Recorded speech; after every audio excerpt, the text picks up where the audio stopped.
sailing away. Set an open course for the virgin sea. 'Cause I've got to be free. Free to face the life that's ahead of me. Hold on.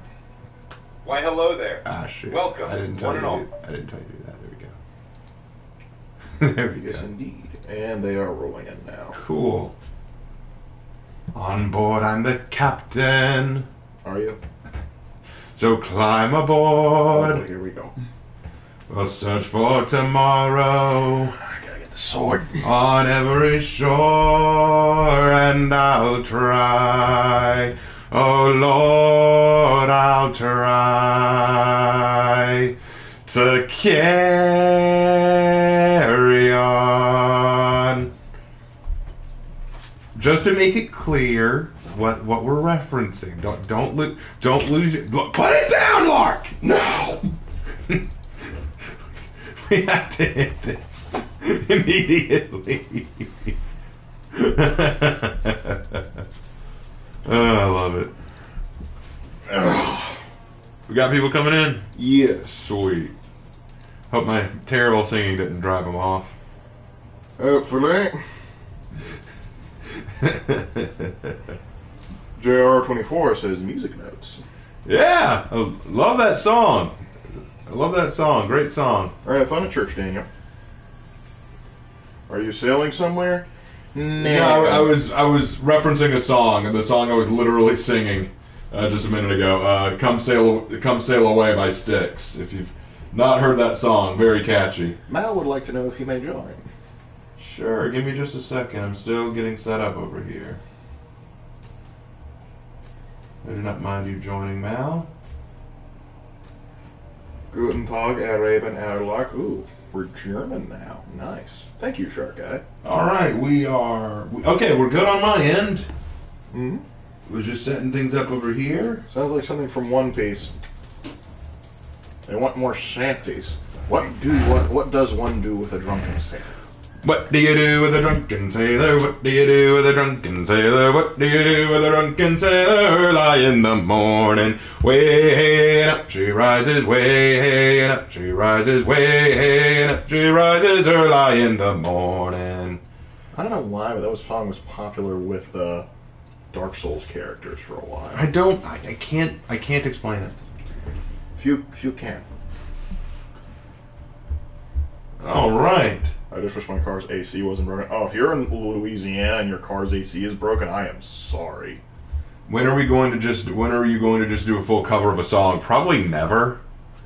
I am not a good singer. I like to sing, but I am not a good singer, and I recognize this, so I don't bother. All right, well, let's get started. Hey, Hannah, you missed me singing, Hannah. Don't you wish you were here for that? To hear my melodious voice? She's like, thank God.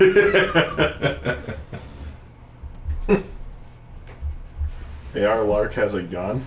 Hey, Raven, we're about 3 weeks away from the new hero. Yep, I know. It's what everyone's talking about, and I'm just like, oh boy. I don't know how to feel. I'm gonna go conk first. I haven't gone conk in a while. Conk-a-donk. Repping the Order of the Raven. Do you want an honest answer or a tactful one? With you, Hannah, you will always give me an honest answer, even if it's tactful. Jacob likes your singing. Brother Lordcal's still doing the song. Come all you young sailors and listen to me. I'll sing you a song of the fish in the sea. That's not how it's. Come all you young sailors and listen to me. I'll sing you a song of the fish in the sea. That one's not. I made it more. I made it. No. I made it more catchy. I made it more catchy. Look. Lies and balderdash. Lies and balderdash. You gotta say it. You gotta say it with a lot of. You gotta say it with British gruff. Lies and balderdash. There you go. Yes, but you're trying. Lies and balderdash. There you go. Say it like your teeth are bigger than your vocal cords. Indeed. Yeah, if you're actually quiet. Gotta say it like those filthy Brits. Brett's loading rifles. If you are British in my audience, know that I still love you. It's okay. You know, it's fine that you're British. There's nothing wrong with being British. Just know you should be ashamed of yourself. They're like, don't worry, the Scottish. I know you can't help where you're born. That's not something you can control. But you are British. Just How to lose a quarter of your fan base. What a ripoff, mate. At least they're not French. Oui. I love my community because I can say something like that, and while other people will be like, oh, I can't believe you'd say that, they're just like, yeah, we're going with this. The British have a history of being able to take it on the cheek, but they expect you to be able to take it in return. Oh, dude, I take it all the time. People make jokes about America, and yeah, I'm willing We to... make jokes about America. I make jokes about America. Good Lord, do I. Like, just, I do not mind jokes about America. Like, I think every country deserves a few jokes at them. My friend Raven, I think you should stick to history, not singing. Well, thank you, General Fujikiyo. I appreciate your honesty. You sing like frogs. Well, I like having fun. That's the thing. For me, it's about having fun. Why bully the franchise? I mean the French. We bully the French. We would bully the French because the French sometimes deserve it. It depends also where I'm sorry, because I've met a lot of rude French people. I've also met some very nice French people. It depends on who I'm talking to. When I'm talking to one of the nice ones, I will not say anything or joke about their country whatsoever. Unless they're into that. But if they're one of the rude ones, oh, some French jokes might come out. Uh-oh.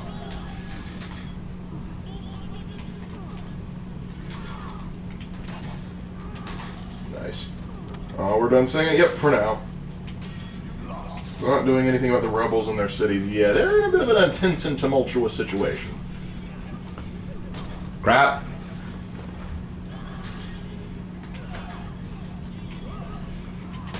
I can't believe I won. I can't believe it. Oh. Alright, you won. Oh. There we go. Alright, you won, but next time you have to too. Unfortunately, China can't really take a joke, more specifically with Winnie the Pooh in office.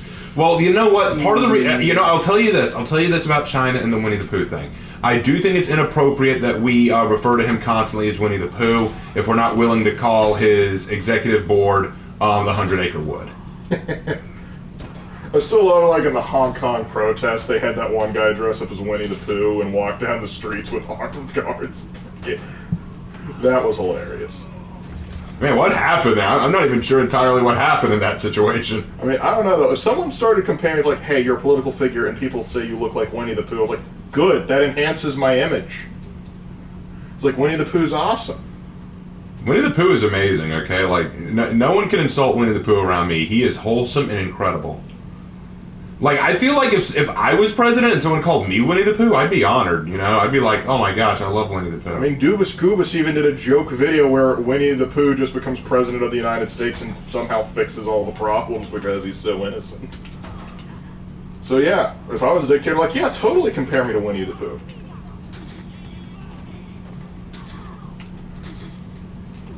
Jokes about China are like food. Not everybody gets it. There you go. And our social credit score is in the negatives now. They didn't think it was possible, but by golly. This is why I hate being in situations where it's 2-on-1. I just cannot do it. Yep. Only in very rare circumstances can we pull it off. Bro, why didn't I get notified? Potato, I don't know what to tell you. Just sometimes it'd be like that. Sometimes Discord will tell me before YouTube does, and then sometimes YouTube will tell me an hour after the fact. Notifications are weird. Yeah, they're weird like that. Hold on, Warlord, I'm coming. Did you guys see the Goobus between Latino Bane and Welsh Bane? I have not seen that.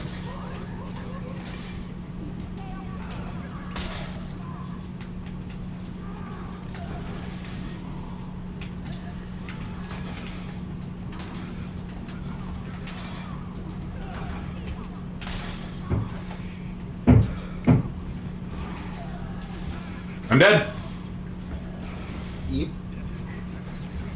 Oh well, I put up a fight. That's what matters. Alright, Ravenite, I'm... Oh my gosh, that Hitakiri pulled it, man.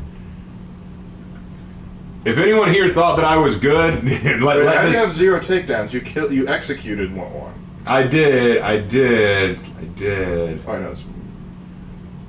Mal is the one with 0 takedowns. Oh. I just forgot that he changed his emblem. I'm all for renaming the Forbidden City the 100-Acre Woods. Yep, that'd be fun.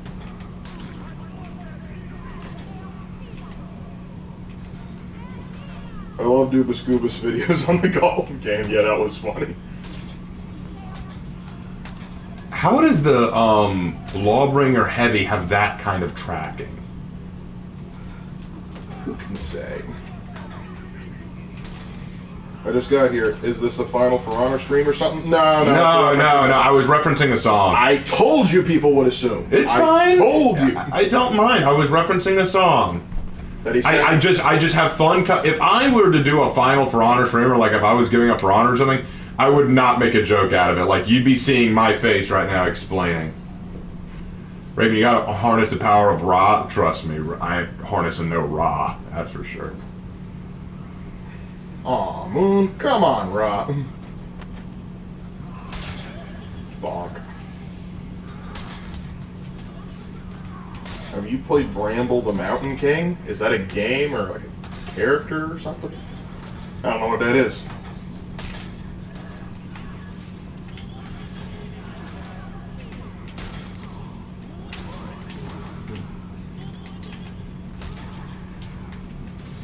That's all I needed, thank you.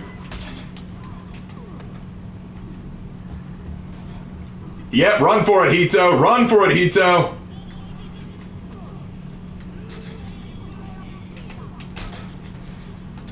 I feel like that should do more damage.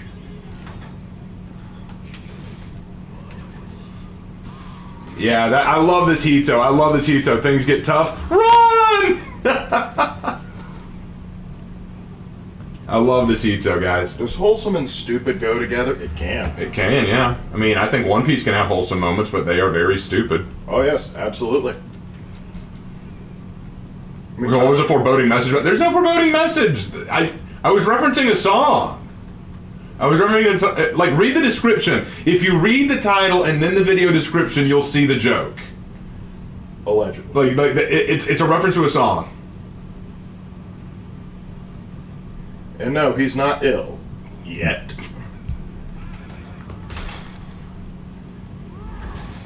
Let Pryor go help our boys out. I'll deal with this Lawbringer. Mm-hmm. Here's an idea for a future For Honor stream. The first streams when the new hero is released, you just title it The New Face of War. Not a bad title. I thought it would be a boat-based adventure. Nope, we didn't download Sea of Thieves. What For Honor hero is the most wholesome? Probably either Warden or Shaolin.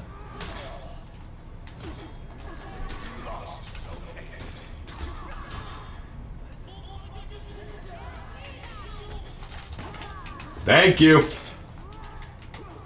Indeed. But where's the ship? If we're going to be playing Dominion, we'll get to a ship eventually. This guy loves his kicks. Man. Oh, well, how am I doing? 4 kills? Yes, emote spam Tiandi, please. Warden has shoulder bully? Yeah, but Warden's the least offensive. Yeah. So I'm gonna still say Standby Warden's the most wholesome. I would say so, too. Either him or Griffin. Yep. Yeah, you got a point with Griffin.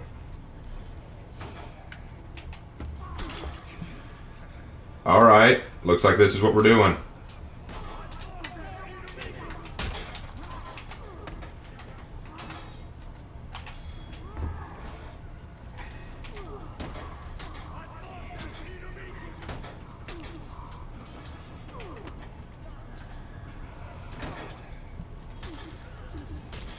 Again, what is with that tracking?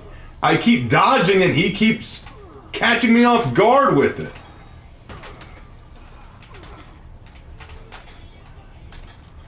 I will never understand the way Lawbringer's Heavies works. Yep.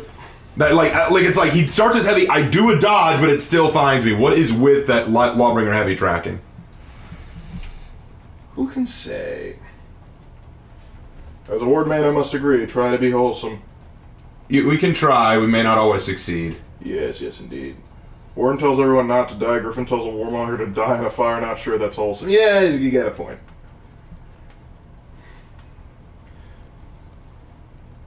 Raven, is there a Michael Jackson in One Piece? There's a guy who looks like him. And walks like him. Though he does have one of them Egyptian beards, so who can say? So, between a massive shield...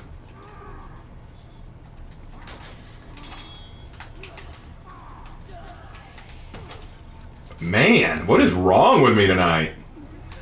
What the... Okay, come on, game. What is with these... Am I just dodging too soon? Is that what's going on? Because every time I dodge, the heavy still hits me. I don't get it. I don't get it. Oh, there's a new Griffin execution coming out soon. Yeah, I know. In like 2 weeks, I think. Hmm? Oh man, I can't understand what's going on with me. So between the massive shield, I was saying, so between the massive shield and her backhand, my shield loses. Yeah, War Mommy backhand is just too great. Okay. When is the new hero drop? 27th.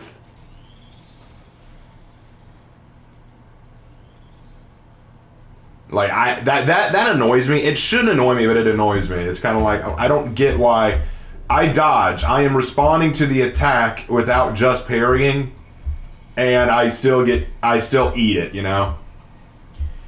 Maybe it's just a bad day. I'm just bad at the game. That's all there is to it. I'm venting my frustration that not being good at the game. Alright, so apparently Bramble the Mountain King is a game based on Scandinavian lore. First I'm hearing of it. I don't know anything about that, okay? I don't... This is going to sound mean, but I don't care. I myself only play Griffin when I listen to aggressive old ignorant rap songs. I'm curious, is that like a whole playlist you got going now?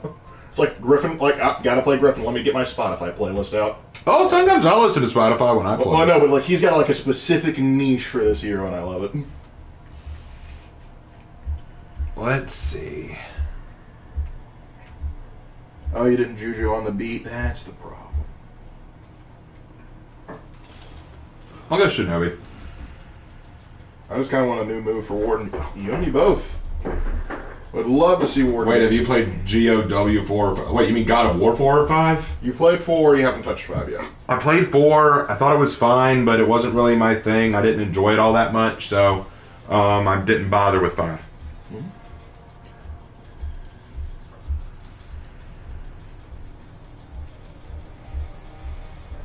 Shinobi, a unique choice. Well, I don't usually play Shinobi, so I thought that I'd do that. 2 Afira, a Tiandi, and a Magi. This will be interesting to fight against.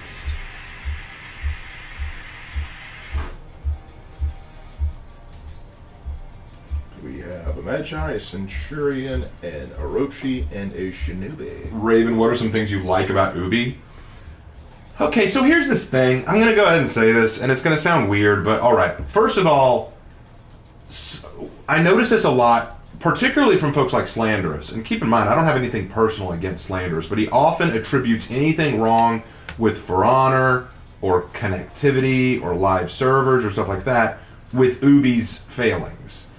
And yes, while I admit that Ubi doesn't do everything perfectly, I don't think every problem with the game is consequently Ubisoft's fault.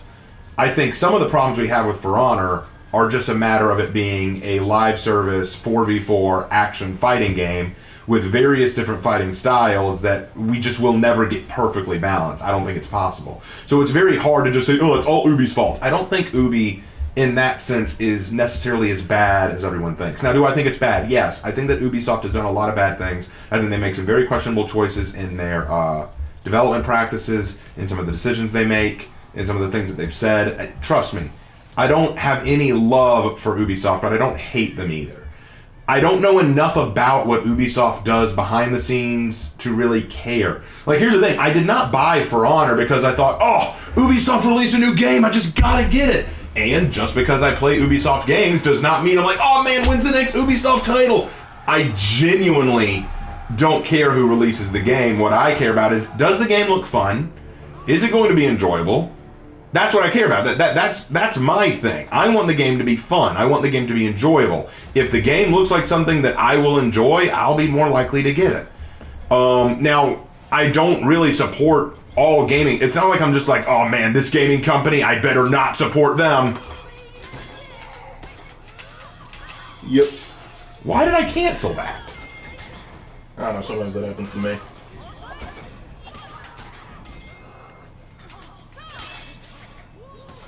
Did you see Company Man's video on why Ubisoft is hated? No. No, I didn't. I don't. This is something I don't care. I think, here's the thing, I've heard so much hate for every company and brand and department and shit out there. I just don't care anymore. I just go out there with the opinion that, yeah, is it a large company with a lot of money behind it? I'm willing to bet it's evil somehow. Like Disney, Universal Studios, Ubisoft, Sega, BlackRock, Wizards of the Coast. They're just all going to be evil or corrupt somehow. But you know, that Abstergo Industries, I think they have a stellar track record. See, that's the thing. I choose to... You know what? But at the same time, I mean, I don't like what Blizzard has done. I think Blizzard has done some very reprehensible things. So I'm not going to sit here and act like I'm not going to sit here and act like I don't care. But at the same time, I don't let these things define every choice I make, if that makes sense. Yeah. I mean, to put it simply, Ubisoft makes a lot of bad decisions, but they're still not as bad as someone like EA or Blizzard.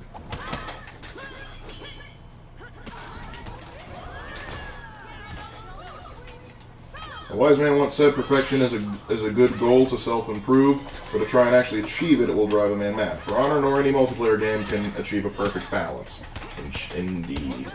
Except TF2. They got that was perfect now.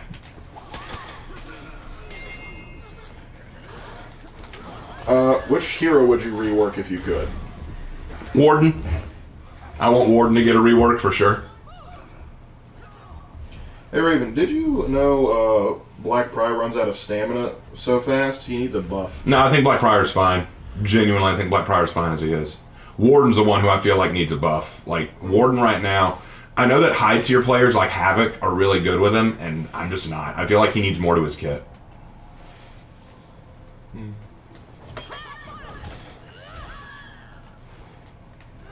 Rip Wizards of the Coast. Yep.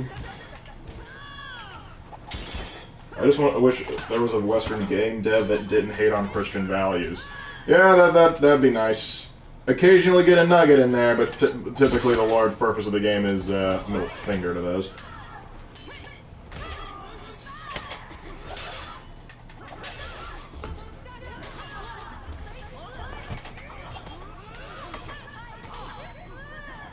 Let's see. Speaking of,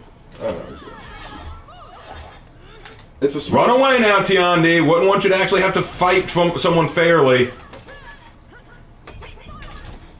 No company's evil, it's just that some companies have a few bad apples, and I would want to be in their executive offices.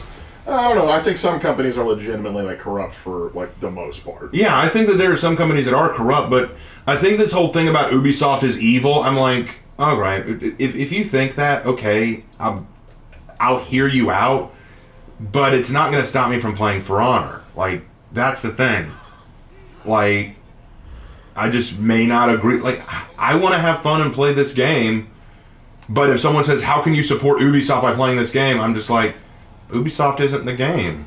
I make of the game what I want. Like, that's just the way I look at it. I don't play... Look, here's the thing. I don't play Overwatch, but I didn't choose not to play Overwatch because I hate Blizzard. I mean, I don't like what Blizzard does. But I didn't choose not to play because of Blizzard or anything they've done. I chose not to play because I think the game looks terrible. I have no desire to touch it. Mm-hmm. Same. So, yeah.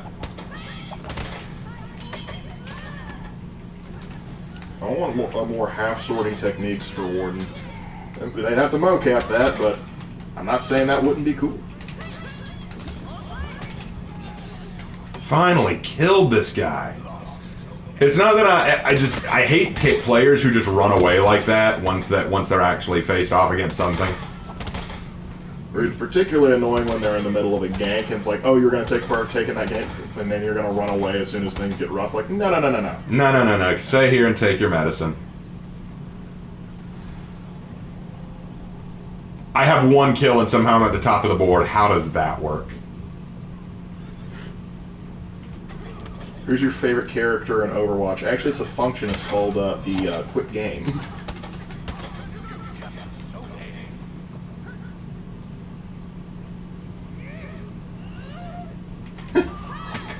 Do I dare ask what's going on in York?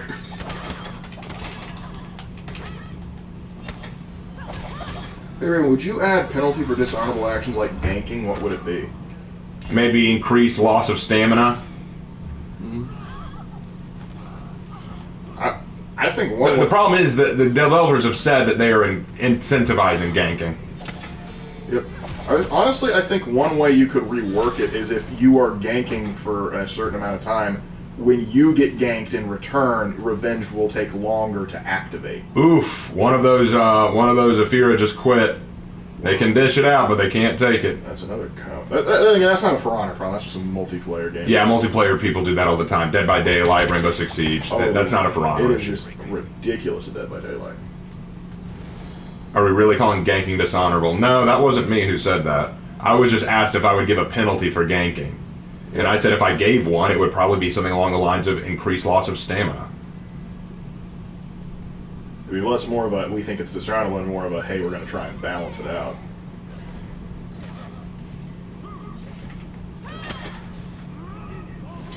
The Archbishop of York said the Lord's Prayer is problematic. Well, then he needs to be, kicked out. He can be excommunicated.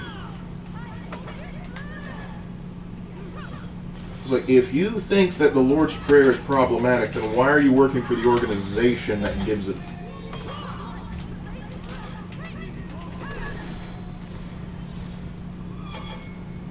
Had to do this one. Listen, bro. Oh my god! Oh, that is some salt. Oh my lord. Even I wouldn't do that. Oh my gosh. I know I can get salty, but that was special. That was special. Oh my, that poor Magi was the only one who stayed. That's awful. That's awful. What a champ. He just rage quit, yeah. He's Anglican and not Catholic. I know, but he should be excommunicated from the Anglican Church. Well, actually, it's the Church of England. The Anglican Church broke off. You know what? I'd love to ask him, what is problematic about the Lord's Prayer? What is No, literally, this is not a joke. I want to know, what is problematic about the Lord's Prayer? I'm curious. Well, that's just the thing. And I've noticed this a lot, and I've seen it like with the Church of England in particular. Because there's like one Church of England bishop who also claims to be pagans, like Jesus is my chief druid. I'm like, oh, screw you. And I was like, no, you don't get to pull that. No. It's like, listen, if you think the Lord's Prayer is problematic, then you shouldn't be a priest of Jesus. Like, I genuinely want to know why he thinks it's problematic. Like, there's nothing in the Lord's Prayer that could possibly be considered problematic. That's my issue. It's not like it mentions race, gender, or like trans issues. It doesn't mention any of that. It doesn't bring any of that stuff up. Why worry about it? You know what? I'm looking this up. I want to look this up. It's like it would be like a Buddhist monk claiming the Eightfold Path is a little problematic or inconvenient. All right, I'm looking this up. Okay, Bishop says Lord's Prayer opening may be problematic, says Archbishop. Okay. Archbishop of York tells General Synod that Our Father has patriarchal connotations. Are you serious? Father, Son, Holy Ghost. Oh my gosh! You think that calling God Our Father is patriarch? No. No. No. My question, what do they do when they're teaching like part of Genesis and they're going through the period of the patriarchs? Okay, it says, The Archbishop of York has suggested that opening words of the Lord's Prayer recited by Christ all over the world for 2,000 years may be problematic because of their patriarchal association. In his opening address to a meeting of the Church of England's ruling body, the General Synod, Stephen Cottrell, dwelt on the words, Our Father, the start of the prayer based in Matthew 6:9 through 13 and Luke 11:2 through 4 in the New Testament. He says, quote, I know the word father is problematic for those whose experience of earthly fathers have been destructive and abusive, and for all of us who have labored rather too much from the oppressive patriarchal grip on life, he said. Hold on, there's more. His comment, a brief side in a speech that focused on the need for unity, will divide members of the C of E, a body whose difference on issues of sexuality, identity, and equality have been highly visible for years. After Cottrell's speech, Canon Dr. Chris Sudgeon, chair of the conservative Anglican mainstream group, pointed out that in the Bible, Jesus urged people to pray to our Father. He said, quote, is the Archbishop of York saying Jesus was wrong or that Jesus was not pastorally aware? It seems to be emblematic of the approach of some church leaders to take their cues from culture rather than Scripture. Well said, Chris Sudgeon. Well said. Reverend Christina Rees, who campaigned for female bishops, said Cottrell had put his finger on an issue that's a really live issue for Christians and has been for many years. No, Christina Reeves, kindly go walk out of the church. You are a blasphemer. No one had thought this was an issue until you brought it up. Here it is. She added, the big question is, do we really believe that God believes that male human beings bear his image more fully and actually than women? The answer is absolutely not. And that shows me you do not understand what we mean when we say our Father in heaven. Good. And it also means that you don't understand what we meant by being made in God's image. You think it means, oh, we all look, our human form is what God looks like. No, that's not what that means. And the fact you think that shows you have the idea of a toddler when it comes to spiritual matters. Good night, I'm mad. That made me mad right there. That is ridiculous. Yeah. Of course, the Church of England has been wonky for decades now. There's a reason why the Anglican Church broke off from the Church of England.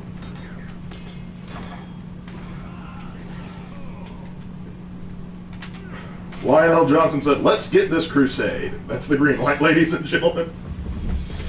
That makes me mad. Okay, so for those who need an explanation there, Jesus, we often refer to God as our Father. Now, why is that?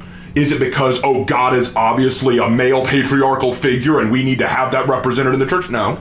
It's because the father in a household is the head of the household in most cases. The father is the head. He makes the decisions. He is the ruling body of the household. The single most important ruler, as it were. So, in matters of spiritualization and spiritual life, goodbye.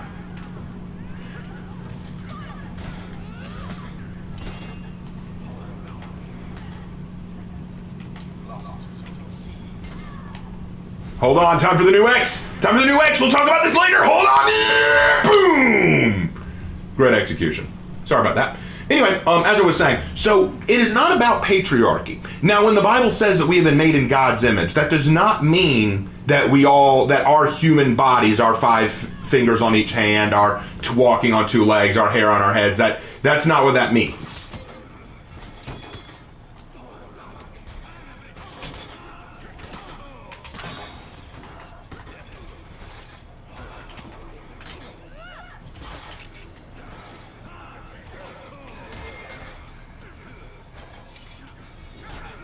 Hold on, let me deal with this situation. Yep. It's not entirely surprising the adversity would be absolute seed to subvert and corrupt Christianity. How better to stop people from being saved? This man is letting it happen. Let's do another one of these special executions. The Lord's Prayer is problematic because some people don't eat bread daily. Anyway, so what that means that we are made in God's image is that we have the ability to recognize right and wrong. We are able to create. We are able to build. We're able to understand the better nature of the world and reality. God was able to create with his mouth.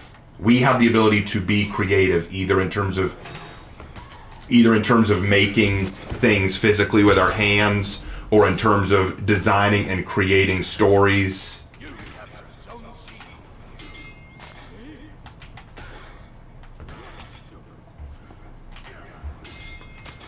He's now playing reaction game. Okay.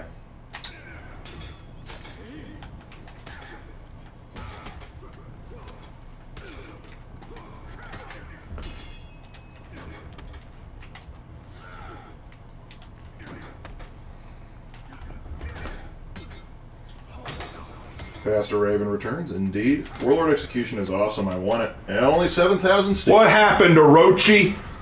Good fight, buddy boy. And to quote Anthony Schneck, "Oh my gosh, Warlord with a complete disregard for human life." But yeah, my thank you very much. But my point here is that whole discussion was insulting. Like, that whole aspect is an insult to the scriptures, an insult to Christianity, an insult to everything that Jesus and God said. And that woman, that Reverend Christina, whoever she was, like, whatever, like, I don't care. That was, this is a topic that the church has been struggling with for a long time. And I'm like, only because you people are asinine. What I love about this is just like our Father out in heaven. Like, if you look at the Trinity, you have Father, Son, Holy Ghost. Father is one of the things, and not to mention Father. That is how God has preferred to refer to himself. A preferred pronoun, if you will. And now they're trying to correct God and tell him how he can identify himself. Yep, pretty much. Which I find hilarious and also ridiculous. Dang, those guys are going to be in wheelchairs for the rest of their lives. Yeah, they didn't need their spine. Who needs a spine anyway? Spines are so overrated. Is a pirate's tier 4 feat historically accurate? What, the cannon thing? Nah. I mean, blunderbusses were accurate, but that's not what that is. Not on a pirate ship, at least. So you guys want to get on the airship fleet? We're just gonna talk with them. We're just gonna talk with them, Loads Bolter, with religious intent. Just gonna talk to him.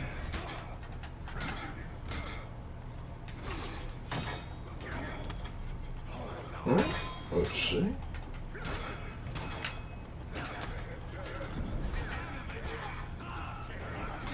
My body had to get off the laptop. What did I miss? Oh, we were just talking about some heresy, you know. Crap.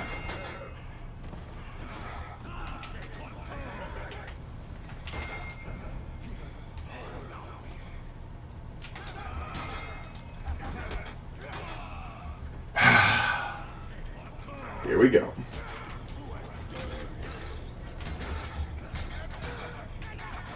There we go. And some people ask why I'm antisocial sometimes. There you go. Raven, so serious question. Do you think it's possible for the first war in heaven and Lucifer's fall from hell? Do you think Lucifer has a good bone in him at all? No. Here's the thing. Lucifer made his choice. Lots of people like to say, oh, well, obviously God is evil because he made Lucifer and Lucifer is evil. And I disagree with that. Here's the thing. Lucifer made a choice. Lucifer saw the glory of God and said, I can be that too. I can be just as good, if not better than God. And that is heresy of the highest caliber. Now, my opinion is this. My belief is this. God is a forgiving God. If Lucifer had just said, hey, you know what? I'm sorry, that was too big of me. I shouldn't have said that. I'd like entry back into heaven. I have a feeling that God would have given it to him. But the thing is, Lucifer didn't want forgiveness. He still feels himself to be right. He's basically throwing a giant cosmic temper tantrum. Essentially. That's probably the way God looks at it. That's the way I look at it. They would actually say that execution could be lethal if the warrior's paralyzed, given how the execution would go against the warrior to never be able to fight again. Yeah, but that doesn't necessarily a lethality. That just gets them means they're not fighting again. Wait, I heard emote me. Was he emote spamming over me? Blackbriar, were you emote spamming over me? Someone's salty. Good thing we're at the harbor. There's a lot of salt to go around. But all right, Blackbriar, you had to throw your third feet to get me. I wonder if you'll like my second and fourth feet combination. Did you see the dodge roll? No one expects the dodge roll.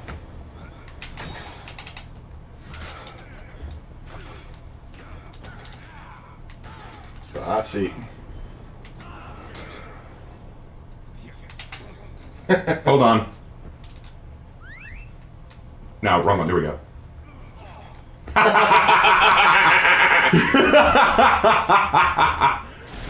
I love it. I love it. Good fun, good fun, good fun.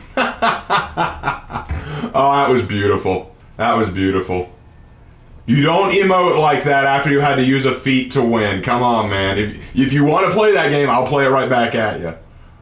Hey, Raven, thoughts on Project Red, the Japanese-themed Assassin's Creed game that'll come out after Mirage?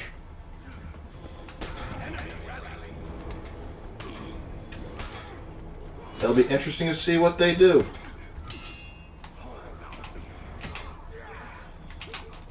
But if how Mirage is going in development, and how they handled the last couple of Assassin's Creed games, I have my concerns. Did God become sad when Lucifer didn't want to change? I imagine he was upset, yeah. I mean, if one of your creations suddenly decided to reject you, you'd probably be a little bummed too. Oh dear. Why, bro? Why? Oh, we got hit. Pick me up, Magi. Pick me up. We're putting up a good fight. Ah, there we go. There we go. Do you think Lucifer will ever see his wrongdoings? I think Lucifer already knows he's done wrong. He just doesn't care. So that's the thing. Lucifer's whole game plan is to corrupt you and make you think that what's wrong is right. To convince you that that you are okay and that you don't need God. He knows what he did was wrong. He doesn't care. Wait, you're a different Black Prior, aren't you?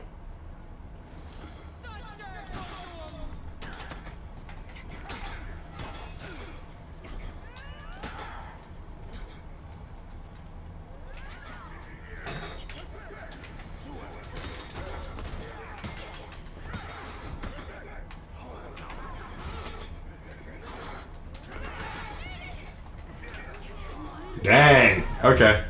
I'm dead. Anyway. Hey, Raven Lark, what do you think is the biggest reason why communism failed? Lucifer's predicted to have one final battle with Satan? Jedi, Lucifer and Satan are the same person. Lucifer was the name Satan had before he fell. Lucifer means the bright one.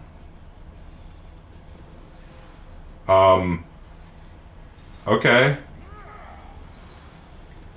Catch.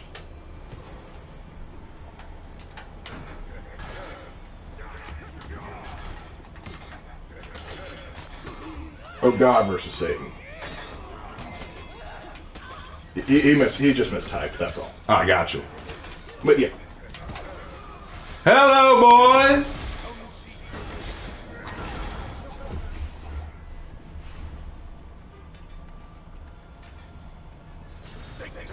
All right. Guess Lucifer wasn't too bright when defying God. No, he wasn't. Nope. Lucifer was a mistranslation. Yeah, I have heard that argument. I've heard that too. But I think it goes to show that Lucifer was a beautiful, brilliant individual. Like, he was the most glorious of all the angels. And that's why he got so big. You know, that's why he got so big for his riches. He got too big for his britches. But what's the biggest reason why communism fails? That's a new topic altogether. Yep. The biggest reason why communism failed is because communism is, in and of itself, a fantasy. See, the thing about communism is it can only work in a perfect world where humanity is perfect and nobody is selfish or evil, which is false. You see, the whole idea of communism is the idea that communism teaches that every society that we have, every governmental and economical culture we have, was built on revolution. You know, you have our hunter-gatherer tribal societies, there was a revolution, we got monarchies. Monarchies became oppressive, there was a revolution, monarchies fell, we got capitalism. Capitalism became corrupt, and now it's communism's turn to rise up and take over from there. That's essentially what the belief system is. It's more complicated than that, but I'm giving you the bare bones basics. So, with that in mind, the idea of communism is that eventually we'll reach this state where we don't have any government power. There's no single government in charge. There's no single person in charge of everything. No dictator, no president, no king, none of that. And the government will exist to basically make sure that they take care of everyone's money and belongings. So Everything you have, it doesn't belong to you. There's no such thing as private property in communist society. There's no such thing as private individual property. Individualism leads to selfishness, and that doesn't exist in communism. So everyone shares and shares alike. Your money is the people's money. Your house is the people's house. Your product, like the stuff you build and create, is the people's product. And it belongs to everyone. Now, the problem with this kind of society is it doesn't take into account greed, selfishness, or individual desire. So basically, think about this in a communist society. Let's say that you have a communist society, right? And you have Johnny, and Johnny really, really wants to be a painter. Johnny really wants to be a painter. That's what he's always wanted to do.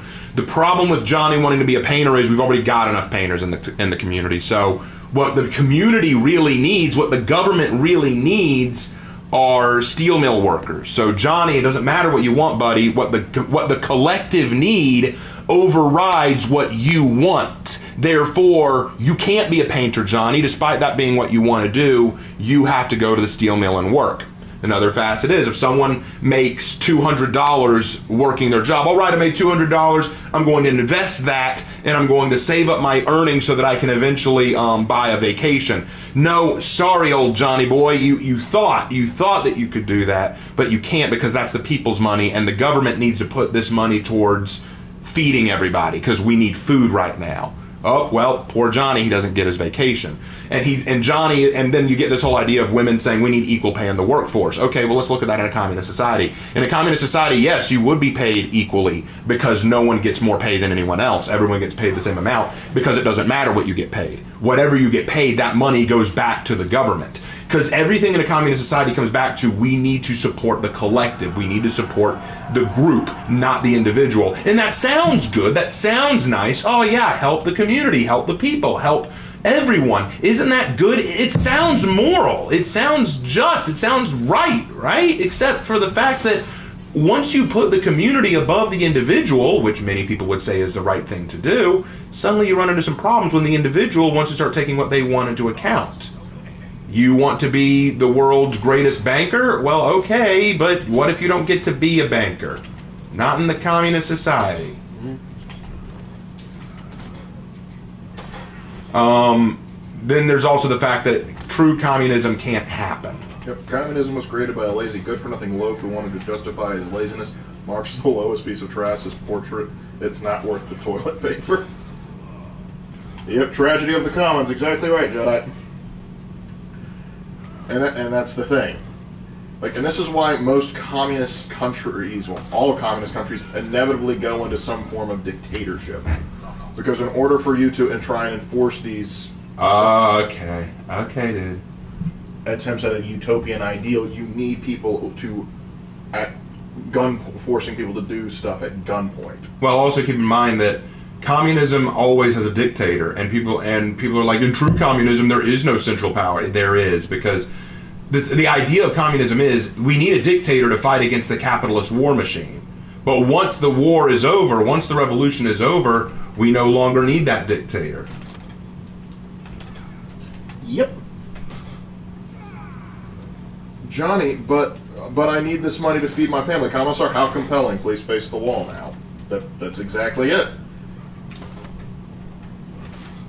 And that's the thing, because you'll find farmers and manufacturers having a hard time. It's like, whoa, I worked this hard to produce this for my family. Like, well, we're going to take it away and we're going to give it to somebody else's family. Yeah, I'm not doing well this time. Nope. Well, it's Goki. I've never been good at fighting Goki. Communism is, in fact, cringe. It is. See, the thing is, in the current communism, the revolution never ends. That's the problem. It's just... Yep. Literally, that was something Mao espoused. The revolution never ends. Like, that's the thing. Because, think about it. If the revolution ever truly ended, then there would be no more need for the dictator, and so the dictator would have to give up power. To quote something from the first Red Dead Redemption, there'll always be another monster. They have to justify their wages. Same thing with the dictator. There will always be another enemy to communism. We'll never achieve perfect communism because we have to justify the dictatorship. Some pigs are just more equal than others.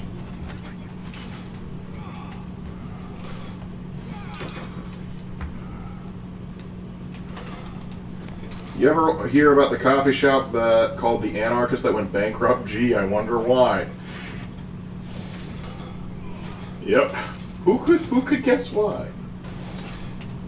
As I stated before, communism only works as a concept or extremely small scale. Yeah, and even then it's more of a socialist model. Like, thing is, like, if you have like a commune where everyone agrees mutually to come together, those can work for a little bit. But when you have something on a larger scale, particularly when you have to force people to be in it, it's not going to work well. Mr. Mal's wild economy. The revolution never ends. Mal, I want to get off the ride. The revolution never ends. Thoughts on democracy? It's two wolves arguing over what's for dinner. There's this old idea, like there's this old saying about democracy. You got two wolves and a sheep, and they're voting on what's for dinner. Mm-hmm. Does the sheep have a prayer? No. That's why you can't just have a pure line democracy. You need to have something like a republic, where there are laws in place that protect you protect the minority. You protect the sheep from getting eaten. Because you can quickly, because democracy can quickly devolve into mob rule. I keep falling for that.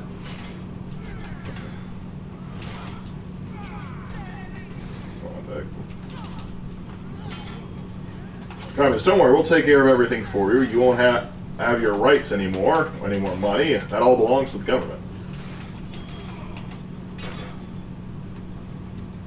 In a separate class, someone was teaching Animal Farm, and they said that if you took away that communism will always inevitably fail, then you read it wrong. His students have been brainwashed. How do you look at Animal Farm and go, yeah, no, communism could work? Yeah, it shows that they didn't read Animal Farm or didn't care about it. Oh, wait, they listened to extra credits. That makes sense. Yeah, thoughts on republics? They can work. They're not free of corruption. I think any government can have corruption in it. Yep. Because that's the thing.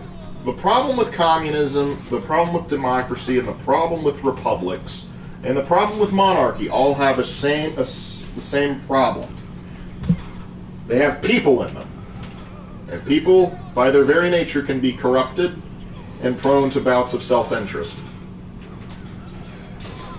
And foolishness. Ah, there it is. Mm-hmm.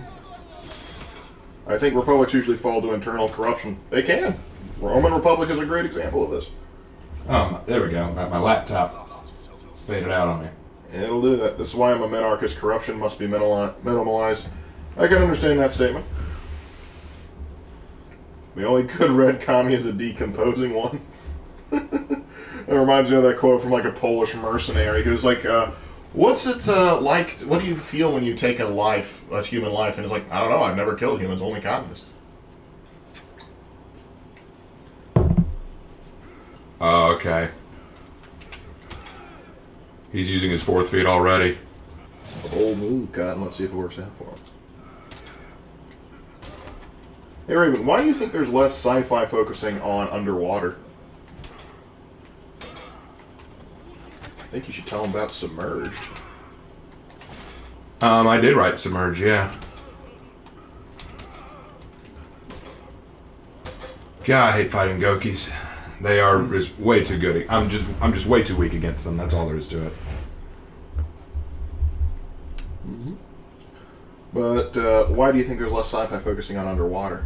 Because people don't really think that they can be creative with underwater, I guess.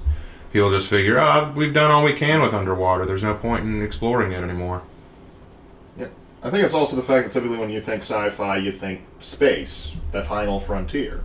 And so there are some stuff, Subnautica got very big. But, and also before space became a big thing, you did have some stuff where you had underwater stuff, like 20,000 Leagues Under the Sea. That actually had some sci-fi elements to it before Correct. Sci-fi was even a big deal. Correct.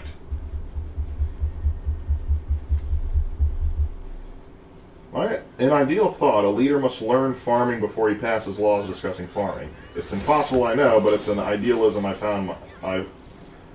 attach myself to. Meritocracy is my thing.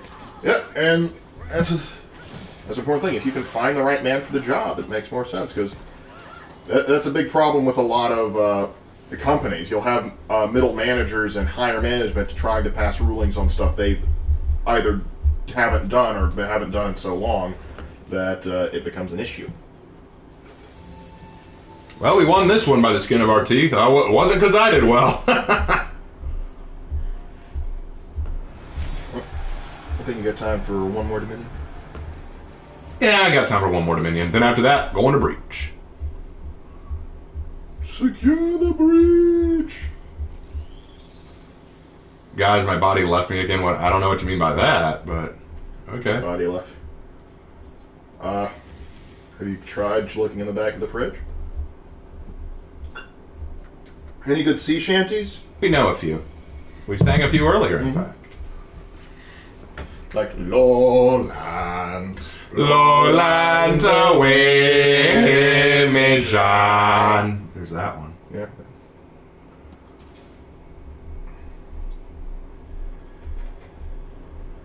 It's basically filled with strong index papers, yep.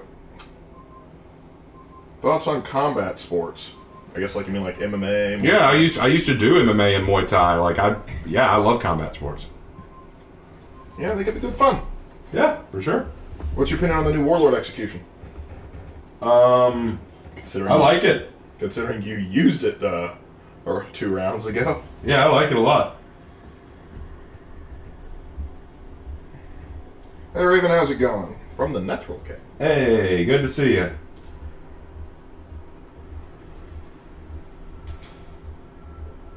Subnautica is a horror game in disguise. Yeah, I've heard something like that. It depends on, like, early on, it's survival. Later on, it's hard. Let's see if I can't finish up my order to get 2 more heavy kills. We'll see.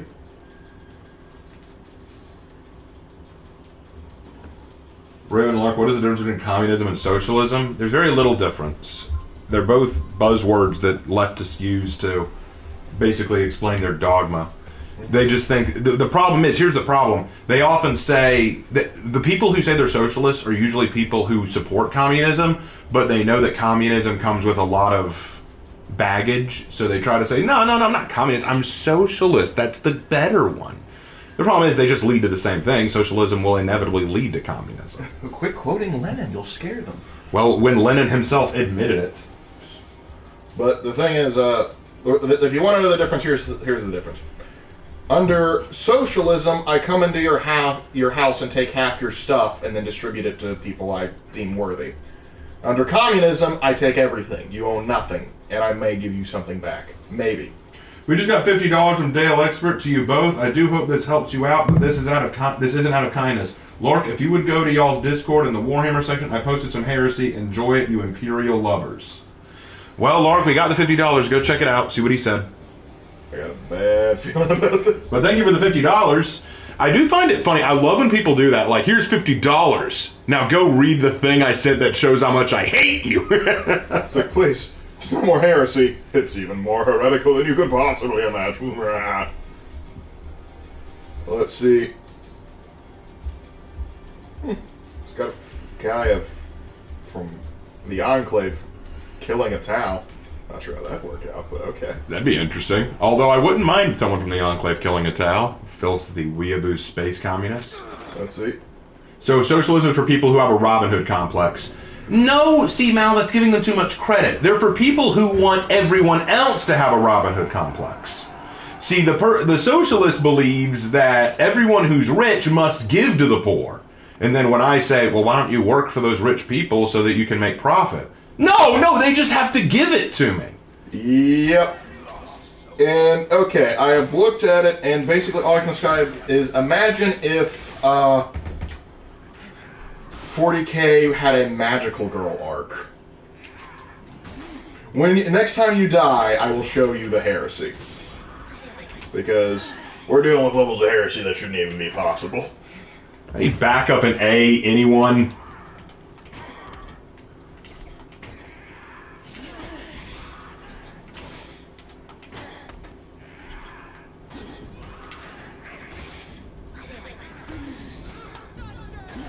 God, what was I supposed to do? That effing Black Prior kept just turtling next to me so I couldn't do anything, and the Yorm just kept swinging his heavies, and I couldn't actually if I actually parried, I couldn't capitalize, because then the Prior's just going to come in and hit me. Oh, Anyway, the heresy. Freaking setup. What? Oh, that the Princess Marines? Yep. Yeah, I know all about that. I don't care. Y'all forget I made the Basilisk Legion. Yeah, I know, but at least you didn't make them that frilly. That is some heresy. Funny, but heresy all the same. The Maid Marines, yeah. I just think they're funny. Great, I'm up against you.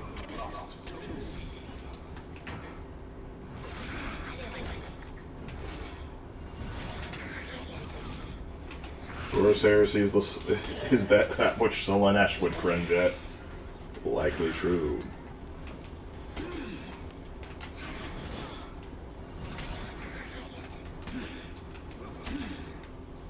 Come on. Play. Crap. I need 2 kills. I haven't gotten 1.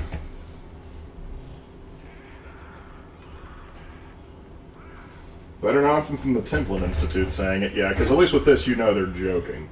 Because you can tell with certain things, like, okay, this is all in good fun. Actually, speaking of which, somebody actually took the heresy scene from TFS and reanimated it. It's actually pretty good. The Maid Marines, that's just a meme, no need to worry. Okay, that's 1. 1 down, 1 to go. Nice. I love spaghetti. I'm proud of you. The Angry Marines? The Angry Marines are another fun meme. As long as you don't get into the Pretty Marines. That's just wrong. That counts as a kill. That counts as a kill. I got 2 now. Alright, peace out, fellas. Later. It's like, wait, what? Well, probably a bot 3 heat to carry would be more helpful than me, honestly. I think all the Hyper Armory heavy heroes take no skill to use because all they can do is just attack through your opponent's attack. Feels so cheap to me. Hey, if you could not insult my primary play style, yes, I'm worthless and weak at the game, but you don't have to bring attention to it.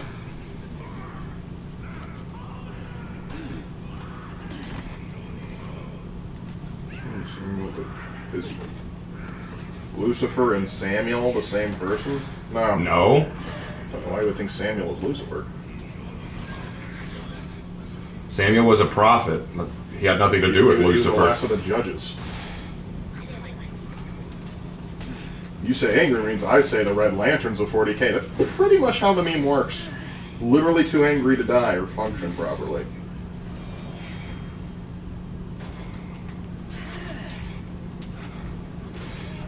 I'm surprised I don't have hyper armor on my dash forward heavy. That's weird to me. Indeed, quite. Oh. Anyway, Honestly, I find the Highlander more irritating than the Raider. I think they're both irritating. I find them irritating for different reasons. Because I know if a Raider gets quippy with me, they're gonna start light spamming. Yeah, and Raider light spam is annoying. Oh. At least they're having a good time. They're angry for the Emperor and also Skittles for some reason. Well, who wouldn't be angry for Skittles?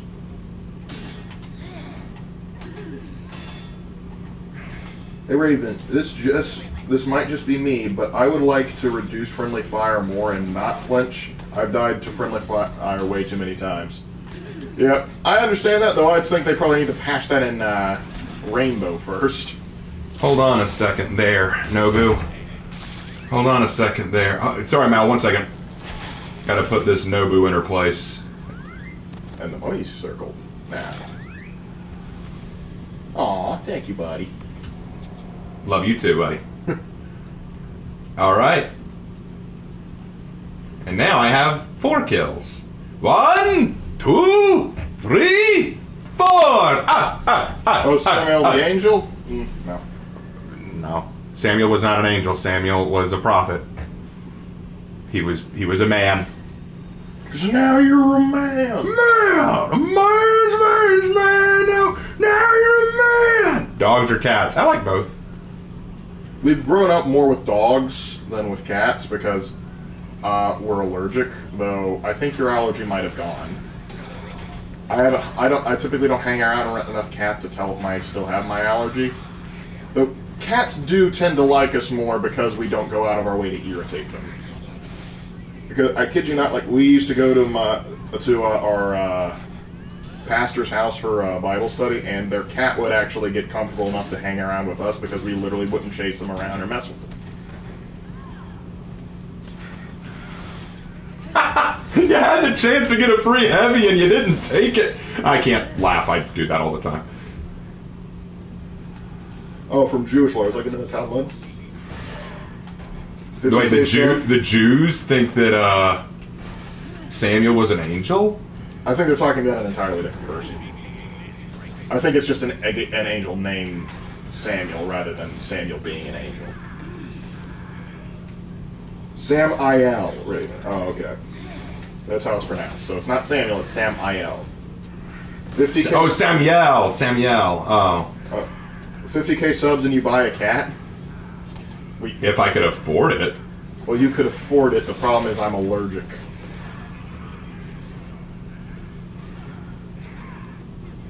Though probably you wouldn't buy a cat. You would just wander around the neighborhood and one would follow you home like normal. I kid you not, Raven has this habit of where kittens will find him and they will just start becoming friends with him for no reason.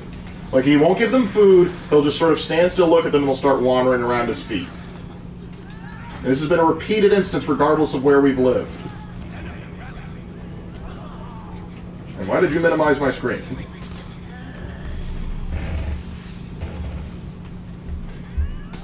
No, well.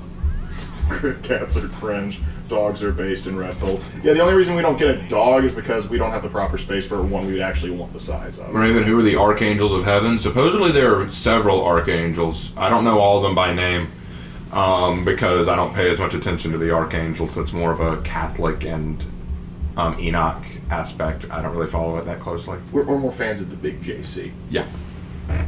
Nothing against the angels, just... Oh dear. You ever played Dark Side? Lord, I'm allergic to cats, chat. So Mass and Raven's brother Kitten's got it. This is why I love this community. Don't you have a pet alligator? Yep. Sort of, kinda. Abigail kinda counts as a pet. How did Mama Murphy describe dog meat? That's how we treat Abigail. Yeah, pretty much. What denomination are you? We're raised Southern Baptist, though we go to a non-denominational church. Which is basically Baptist. Yeah, if you go to a non-denominational Baptist church in the South, it's a Southern Baptist church in disguise. I guarantee you, if you look at the charters, they're not identical to the Southern Baptist Convention. Which isn't a bad thing. It's just sometimes people get a little scared by the Southern Baptist Convention label. Any updates on Abigail? I haven't seen her recently. She's been in hiding lately.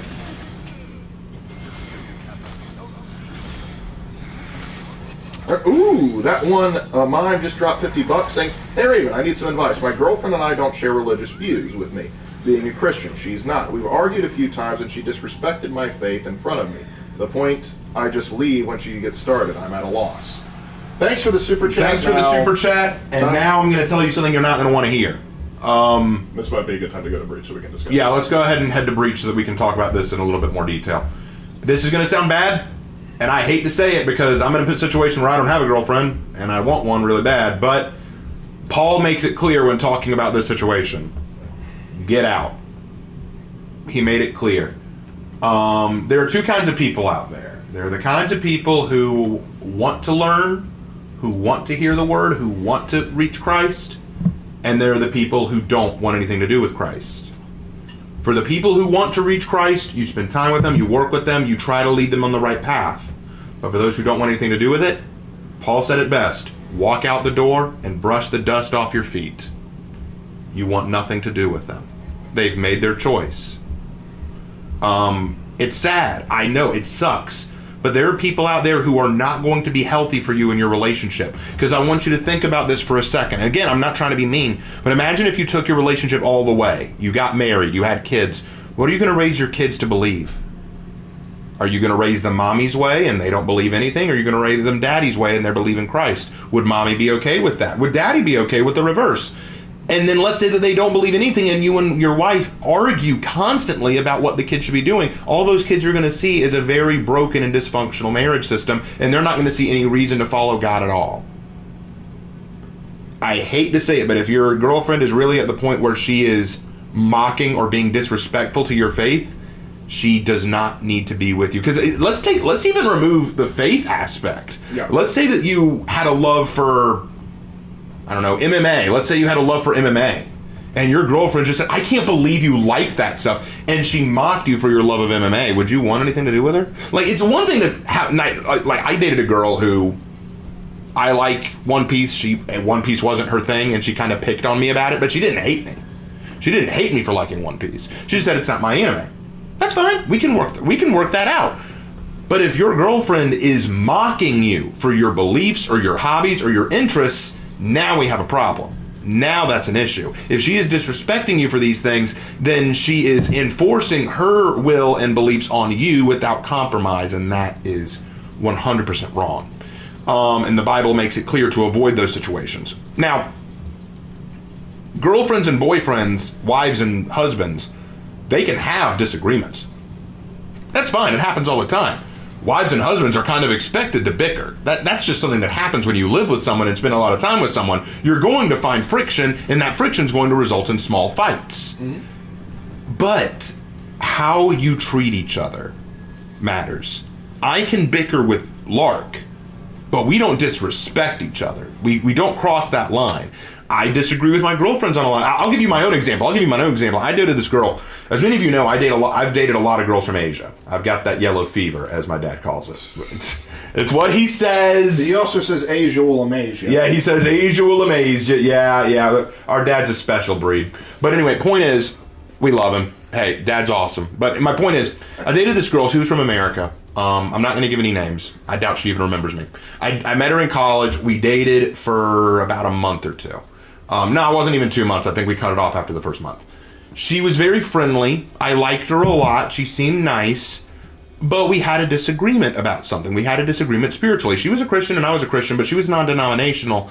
I was Southern Baptist. And she had this belief about Christ, about God, that I just didn't agree with. And I asked her, show me where you believe that in the Bible. Like, what scripture are you taking to believe what you believe? Because I just think that sounds silly. If I recall the actual debate, it was on whether or not Satan actually existed.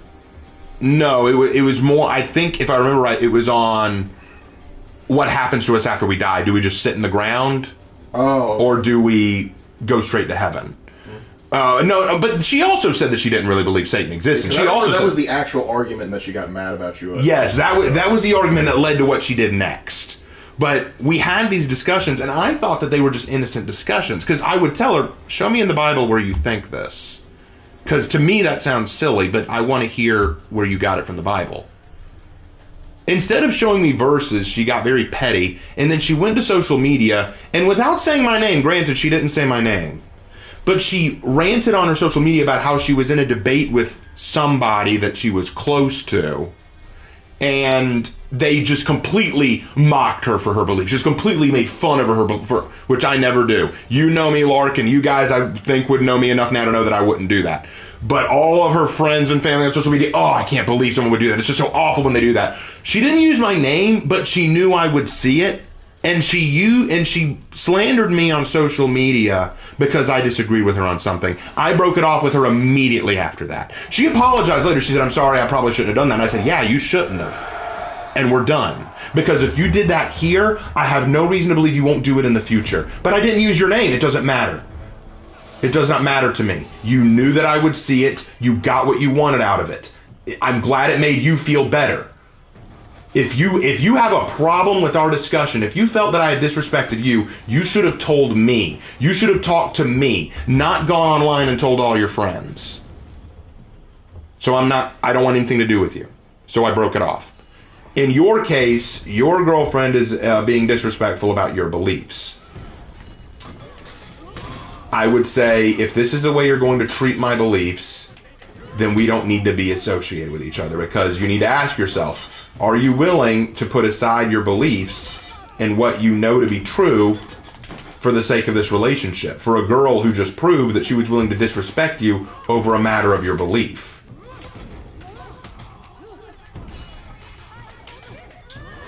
Well said. And he says, it's upsetting, but I knew this was where it was going. I guess I was just hoping for something I wanted to hear. Yeah, and I understand it, because if you're asking these questions, I assume you really do have something for this girl. And so it's hard to do, but the thing is, if she's going to disrespect you about this, and this is a key part of who you are as a person, it opens the realm because if you let that slide, then she's going to start looking at other things she can possibly manipulate and make fun of.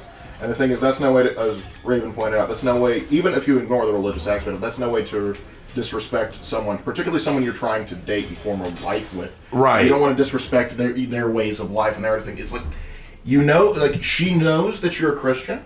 She knows that you believe certain things. And so belittling you for your beliefs is not going to... I mean, one thing is just like, hey, I want to discuss them with you, or hey, this is where I disagree with you. But that's not what... Based on what you're telling us, that's not what she's doing. She's doing this to belittle and mock. So, if you think that there's any chance that she's willing to let bygones be bygones and respect your beliefs, I would say talk to her and say, look, I feel like you've been disrespecting my beliefs. I don't like that. I'm willing to compromise here, but I hold my beliefs very, very important to me. If we can't compromise, then I'm afraid this is it for us. But if you're willing to compromise, I'm willing to continue dating you. I want to be your friend. I want to be... Because I have friends who aren't Christian, and they know I am, and they tease me, but like I said in one of my videos, I have a friend who's Muslim, and we pick on each other all the time about our beliefs, but we're still friendly. We're able to respect each other despite what we tease. So we've reached a compromise.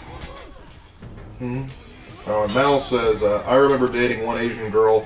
We were together for 5 months until her dad found out and then forced us to break up because he only believes in same-race marriage. And those are situations that are very difficult. I dated a girl when I was...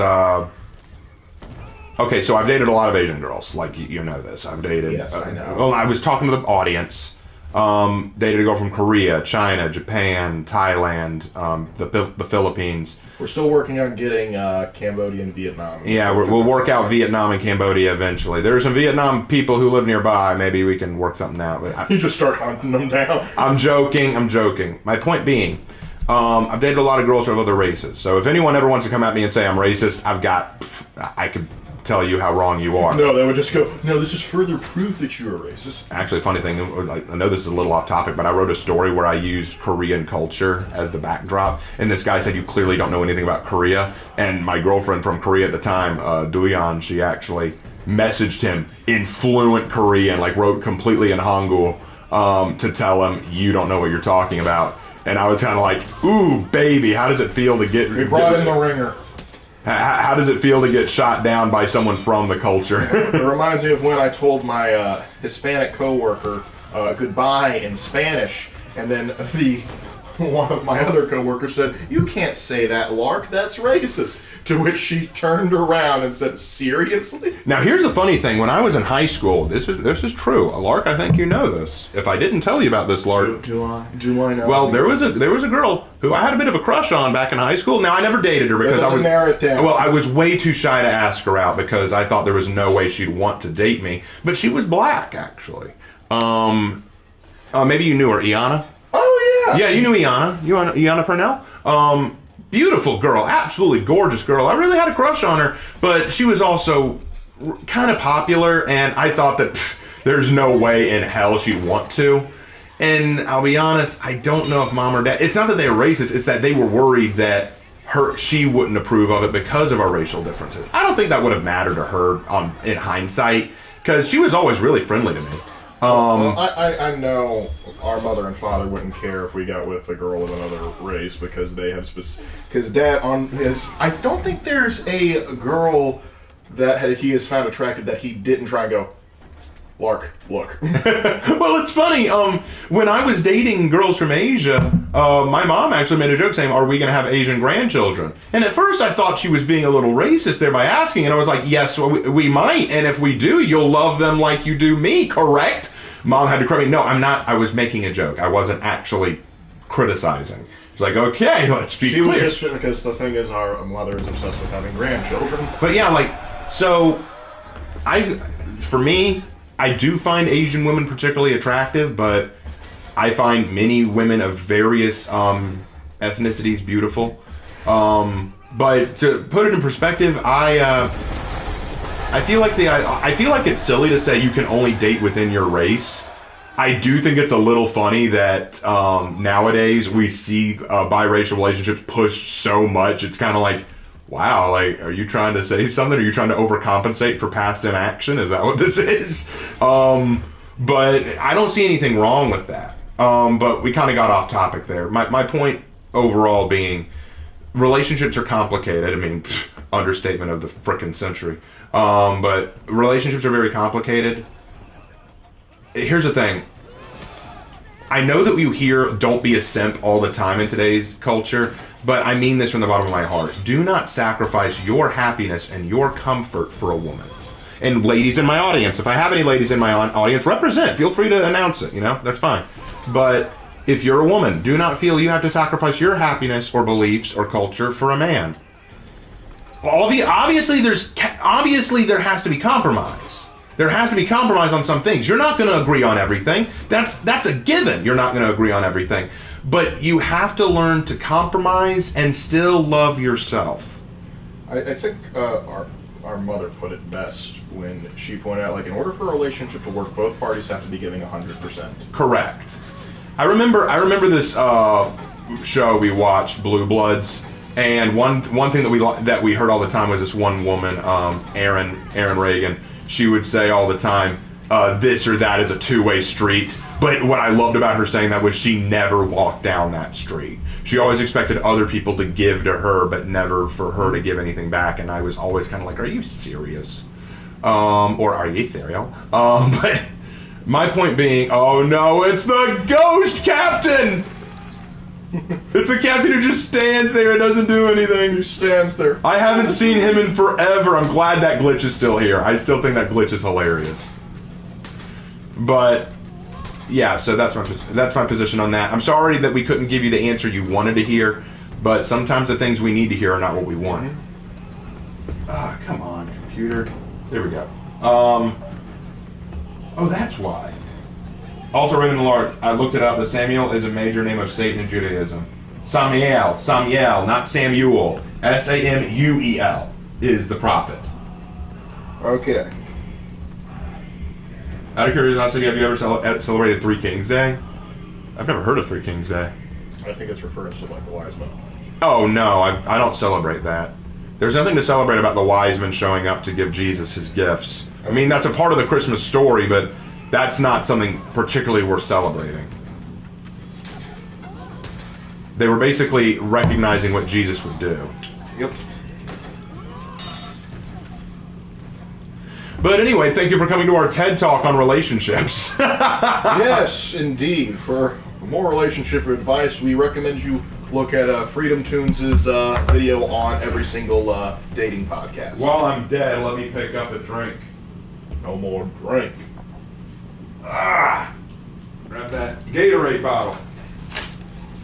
And I'm going to go with the blue Gatorade today. Here we go.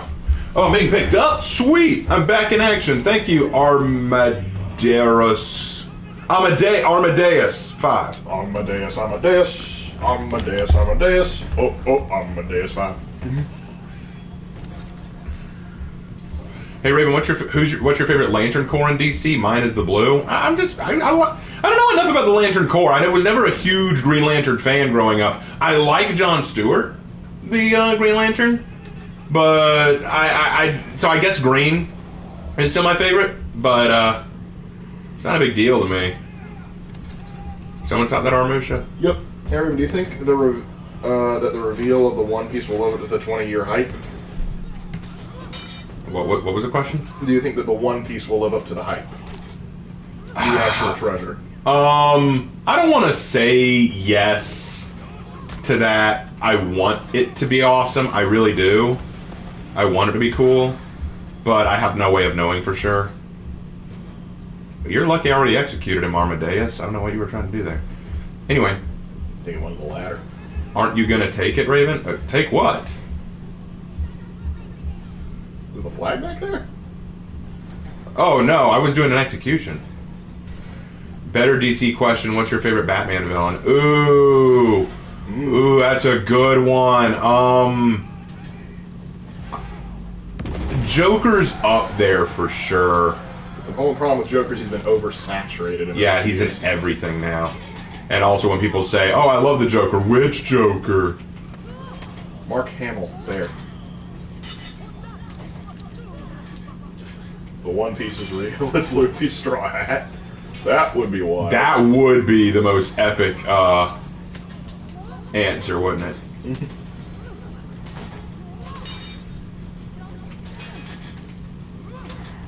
Ra's al Ghul, he's a pretty good villain. Yeah, he's pretty cool. It still weirded me out that in Batman Beyond he took over his daughter's body. That's disturbing. Like, okay, here's the thing. If you wanted to become immortal so you took over someone's body, okay, I get that. And if the only available body that's compatible is your own daughter because they're a girl, okay, that's makes you a very sick father, but okay, I get why you did that. I could deal with that. But then you started making out with Bruce Wayne. It's like, no, it was an effort to steal his body. Yeah, right. It was to win his trust, right. I hope you know this was on national television, Rach. You're in trouble now, Rach. Rach, we need to talk. Here's the thing. I would not mind, here's the thing. Lark and I have said this. If I ever became a girl, for whatever reason, I would abuse that. Hannah taking furious notes. Oh, Hannah already knows this. We've talked about it. But I would abuse that, okay? But Raish doing it there, I was kind of like, Raish, this is a little sus, my friend. Like, because that's the thing. I think I draw that line there. Like, all right, Raven, you can turn into a chick, right? Yeah, okay, you want to mess with this guy? Totally, let's mess with him. You just got to kiss him. No. Like, that I draw a line, son. For those asking you to say psych, I'm going to say psych. But, I can't remember the name, but in my opinion, the best design for Joker is the version with the Rasta hair. Oh, you mean the Batman Joker? Oh, he was such a good Joker. He's honestly an underrated Joker in my opinion. I don't know why people don't like him. I thought he was great. Everyone that I talk to that knows of him loves him. And I don't think he's the best Joker, but dang it. Mark Hamill remains the best Joker. But, like, he did a very good... I love his take on Joker. Just, it's like, where are we going? Like to a hospital. You're a sick man. Flattery won't save you. Goes into Joker's mind, howling at the moon, eh? And I thought I was the crazy one. And then, of course, when he actually, when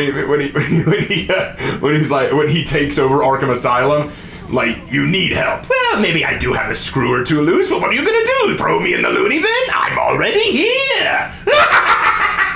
Sorry. His laugh was also His laugh was amazing. I also like Poison Ivy and Catwoman as well as Bane. Well, Catwoman was more of a deuterogonist or anti-hero. She wasn't so much a villain and everything. Poison Ivy was... Depends on the iteration. Depends on who played her, yeah.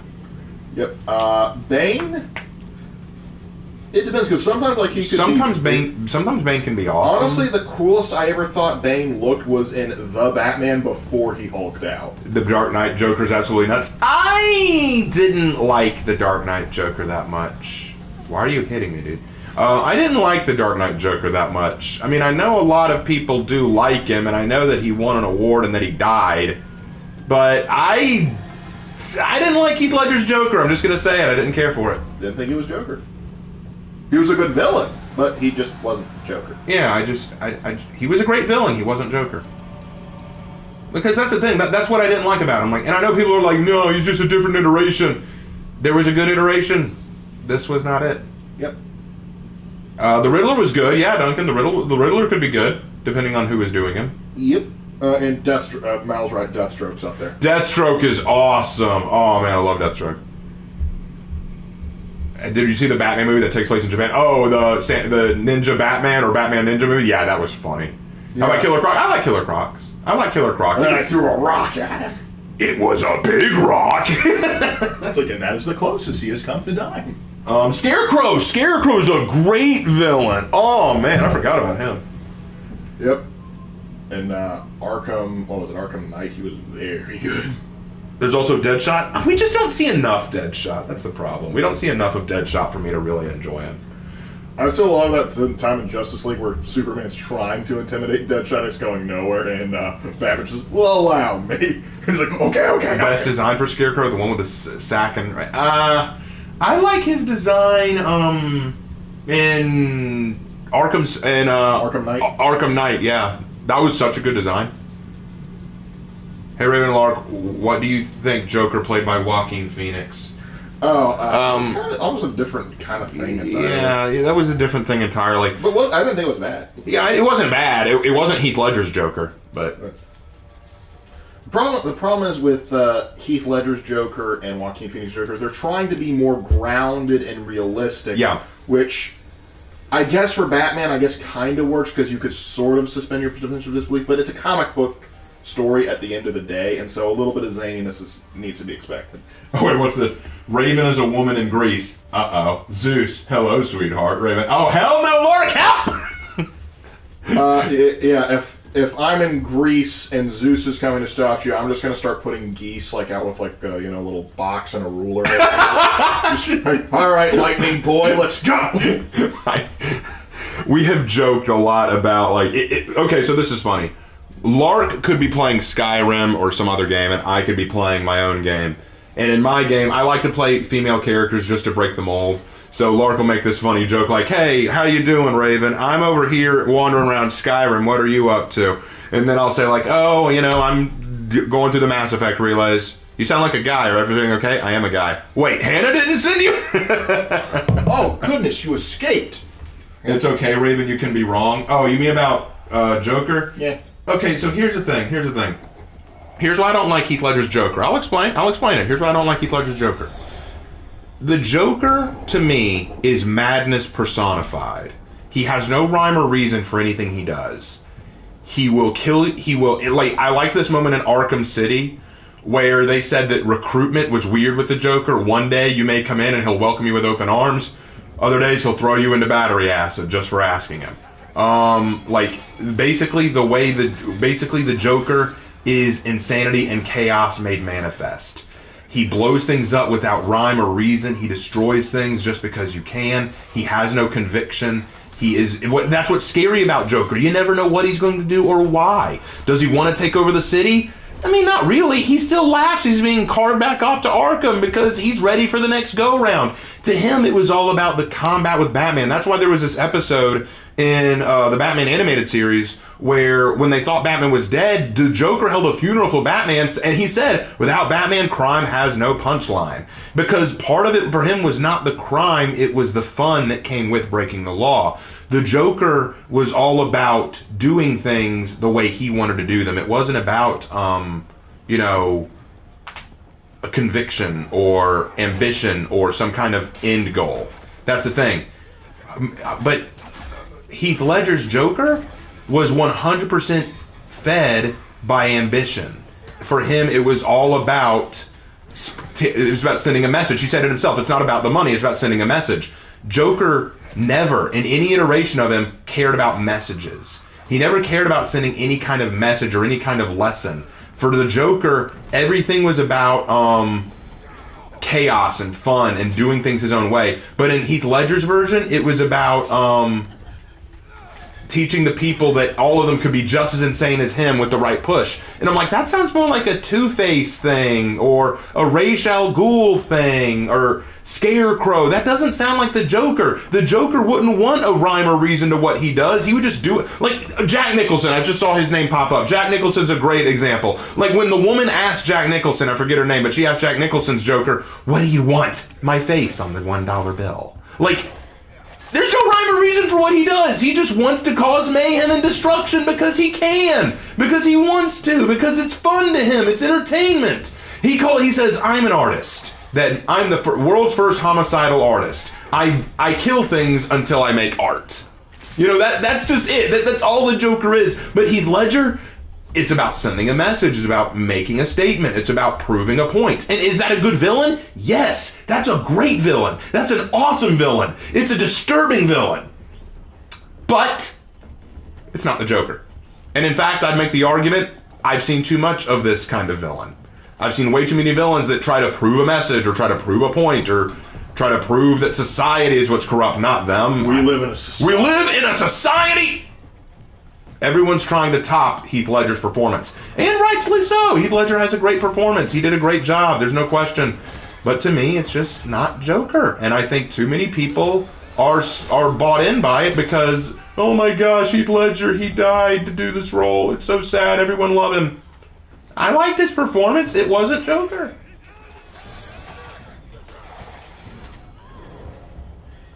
Yep. Raven, what villain was scary because they were right? Apollyon, probably.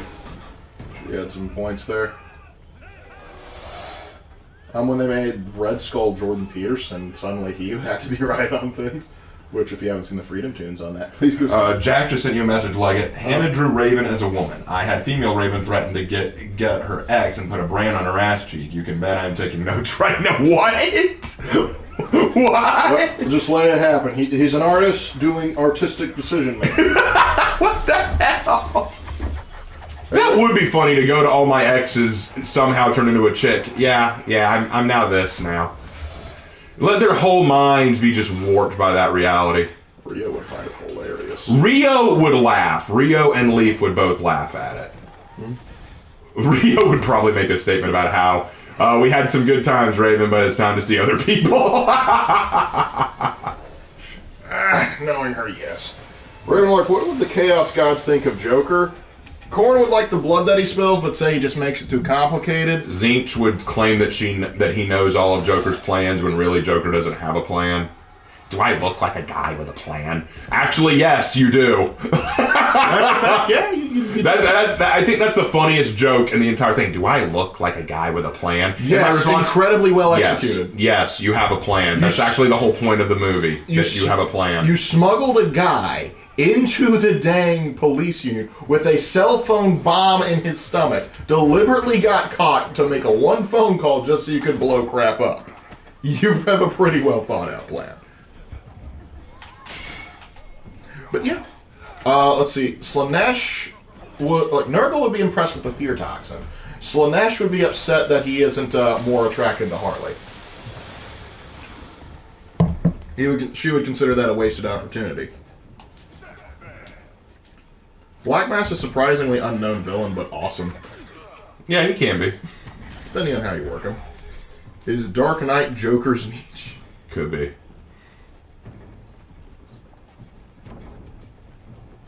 Oh, she's referencing when you were branding her act. Oh! No! No, we lost Mal! Oh, why?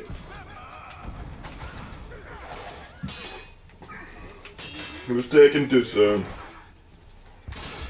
I had a character named Tamek, an Egyptian who became a gladiator. Some wise guy told me that there were never Egyptian gladiators. I asked him if there was anybody that gave a damn. Well, here's the thing. Rome had control over Egypt for a while. Rome was very big into gladiators. So during the time of Roman occupation of Egypt, it is very likely that there were some Egyptian gladiators. Because if you were enslaved, there's a chance you could be thrown into the gladiatorial arena. So, no, it's completely plausible that there was an Egyptian gladiator. So you can tell your friend that. You're forgetting the fifth Chaos God, Malice. I don't consider him. He does not exist. Yeah, he's upset about it. But if, let's say, hypothetically, he did, he probably wouldn't like Joker because he hates chaos. Apparently stood still 3 seconds too long and the game kicked me. Ha! I've been there. Question for Lork. Are there factions other than those in video games that you thought on doing Lamentations on? Yeah, he did the Hyuga clan from Naruto. Unfortunately, you can't watch that unless you go to BitChute because someone in TV Tokyo got upset because I made a Nazi joke. You can't put a swastika on a character's forehead and not expect me to make a joke. Yep, pretty much. They also don't like it when I criticize Naruto in general because I was right. The only thing TV Tokyo has proved that I was right. All according to plan. All right, Light Yagami, I see you. But anyway, since this, do we have time for another match after this? Meh. Maybe. We'll try for one more. But next match, guys, if you have any questions or things you want to talk about, you'll need to get them out next match because that'll be the last one. What if they were order gods instead of chaos gods? It's pretty much what the Emperor of Man is. Gods of order. Yeah, because if you look into Warhammer Fantasy, pretty much any god that is not a god of chaos is almost an order god. Do I think that the next hero for the Outlanders is going to be an assassin or a hybrid? I'm going to guess hybrid. I'd like him to be a Vanguard, personally. Heavy would be cool.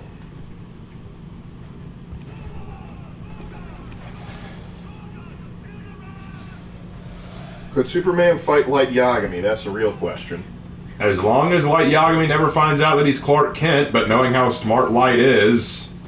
That would be hilarious if that's the one person he's having trouble figuring out. Like, oh my gosh, Light Yagami just goes, I don't know who he is. Imagine, like, there was, like, one... Oh, wait, no, what would count? Would it be Clark Kent or Kal-El? Which would count towards Superman? Because if you wrote Clark Kent, that's not his real name. His real name is Kal-El. And that's another question. What about Goku? Is it Kakarot or Goku? These are the real questions, dude. That's the real questions, yeah, bro. But it reminds me of, like, this one comic where the Riddler actually figured out that Bruce Wayne was Batman. However, he was going to tell people, then he realized that if he started telling people, he would lose, like, the secret would kind of lose its novelty and cool factor, so he just kept it to himself.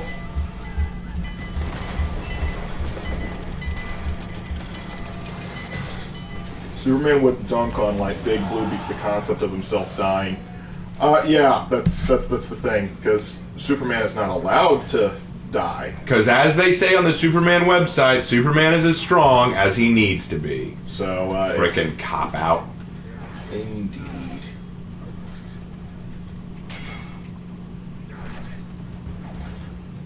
Dang it, Ted, stop talking and fight me! I'm assuming that's what the bots are saying. It says humans whose names are written into die. Superman is Kryptonians. That's a good thing. That is a good point. It has to be a human. Count. Aliens do not count, I'm afraid. Who's your favorite Spider-Man villain? Ooh, that's a good question. I'm gonna go with Goblin. Green Goblin. Specifically from the Sam Raimi Spider-Man movie, because you're asking, is there any villain that's scary because he was right? His little villain speech at the top was actually 100% accurate. Yeah. They'll find you amusing for a while, but after a while they'll turn on you. He's like, but if there's one thing they love more than a hero, it's a hero who falls, fails, who dies trying. In spite of everything you've done for them, eventually they'll hate you. Why bother? It was like, oh, dang. Like, he was exactly right. I guess another one that I really like, and this is just from the Spider-Man game. Dr. Octavius. God, that story was tragic, but I loved it. I loved that story. I loved Dr. Octavius' character progression in that game. I don't know anything about the second game. I'm very scared of the second game. Oh my god, I'm scared of that second game. I don't want it. Don't do it. Don't do what I think you're gonna do. Indeed. We can rule this city, Spider-Man. Stop ruining Peter Parker. You're boring me, Spider.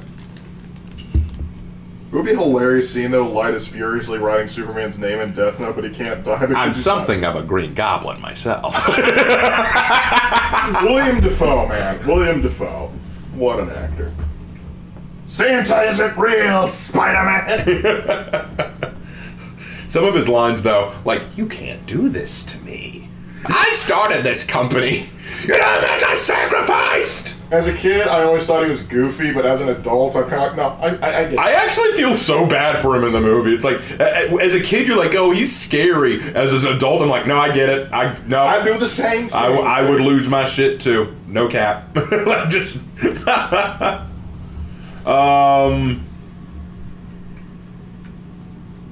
Who to play?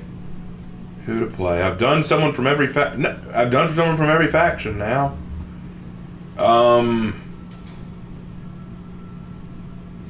You're too late, Spider-Man. Weed has been legalized. Let's go. Let's go pirate. I like playing pirate. You're too late, Spider-Man. Weed has been legalized. Good stuff. Everyone loves old goody William Dafoe. I made a new Indiana Jones movie, Spider-Man. No, not even he's that evil. You're too late, Spider-Man. The chemicals are already in the water. Well, anyway, this is the last match of the night, so if y'all have any questions for the last match, go ahead and send me your questions now. I like playing pirate. Death, tears, crying. I know. I feel so bad for her. She should be better than what she is. Indeed. Here's a shine. What ish. But can Light Yagami kill a vampire with the Death Note? Vampire's only weakness is a wooden stake to the heart. Or it depends on the lore we're talking about. I've been learning that the hard way. A vampire's only weakness is a wooden stake to the heart. Would a Death Note work, or would a vampire just getting resurrected? That's a good question. It's like, here's another question. Like, if I get my name legally changed, if someone writes my old name in the Death Note, do I die, or does it only work with the new name? And as or like if I wrote Batman, just Batman in the Death Note, would Bruce Wayne die because he identifies with himself more as Batman than Bruce Wayne? And also, why didn't Alf go by his actual given name as Gordon Shumway? I think you lost it. You're too late, Spider-Man. Raven already chose Tommy. No! It's like, wait, that doesn't bother me, but no! You're too late, Spider-Man. Raven already fell into the Jusenkyo pool. Oof. That would be pain. That would be pain. Without love. Pain. I would exploit the hell out of it. It's only a problem if you don't fall into Ranma's. Now, the thing is, you know what? The real problem that Ranma has is not that he fell into the spring of Drowned Girl. It's that his family sucks. Yeah. Because the thing is, the curse is dealable. Yeah, I can deal with the curse. His family is the real curse. Yeah, I can live with the curse. Dude, I'd abuse the curse. Let's be real. I would abuse that curse. Dude, I would turn slowly evil if I had that curse. The amount of drive-thrus. The amount of drive-thrus we would mess with. Dude, no cap. I would mess with every... Like someone calls you sexist, douses with water. Am I now? Try again. But the problem is not the problem is not the curse itself. The problem is that Ranma is Ranma. Yes, and we can't. And there is no flex tape can fix that. Not even flex tape can fix what Ranma's situation is. Let's be real. Can we just call a pirate a dwarf and give her a beard? I wanted to ask this, but I think it might be wrong. Lark, on your Mass Effect streams, did you say that Skaven can beat Krogan? Depends. Because by all logical metrics, assuming the Krogan don't have the genophage active, the Krogan should win. But the way they write Skaven is there will never be an end to them. They reproduce faster than Tyranids. They have tech that by all means even the orcs say shouldn't work. But yet they keep on swinging. You could like literally blow up billions of them, and yet there's still 10 times more hiding under a rock somewhere. So by all means, if you put a Krogan and a Skaven in the same room, the Krogan would definitely win. But the way Games Workshop writes the Skaven, they're going to win everything. Not because it's right, or because it makes logical sense, but because Warpstone, yes, yes. Krogan have nuclear weapons. So do the Skaven. They literally blew up a moon. And the greatest of all Pepes, Mazda Mundi, had to sacrifice himself to stop one of the moons from falling into the planet. Helsing Bridge Alucard goes on his check your privilege rant. Raven holds a glass of water over his head. Bitch, watch this. It's true though. Why did they make them like that? Because this might surprise some of you. Games Workshop isn't always the best at writing. Yeah. Because I want you to consider how they write Tyranids and how they write Chaos. It doesn't matter how many times Chaos gets their shit kicked in by the Imperium or by fantasy forces, they will always come back stronger. Like, literally, look at the Storm of Chaos when it happened for fantasy. The Chaos forces absolutely got decimated, but they retconned it and they say, oh no, Chaos actually won. Used to be the 13th Black Crusade, Abaddon only won by the sliver of the smallest margins. But now they say, oh, psych, guess what? He tore an entire rift in the galaxy.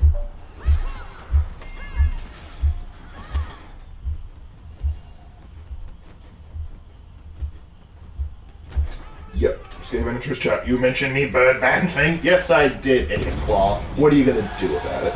You have no idea how much I wish to see your race turned into soup. What, the Skaven? Yep. Liquefy them. Clan Mulder already does that. And they feed it to more Skaven. Anyway, now is the time for rants and questions. That was kind of a rant there. Yeah. Hey Raven, the most loose definition. Hey Raven, could the Death Note kill Warhammer 40k Emperor? No. If you could figure out his true name, maybe. If you can figure out his real name, but no. But then if you kill him, then his spirit is free, and then arguably that becomes a problem for Chaos. Yep.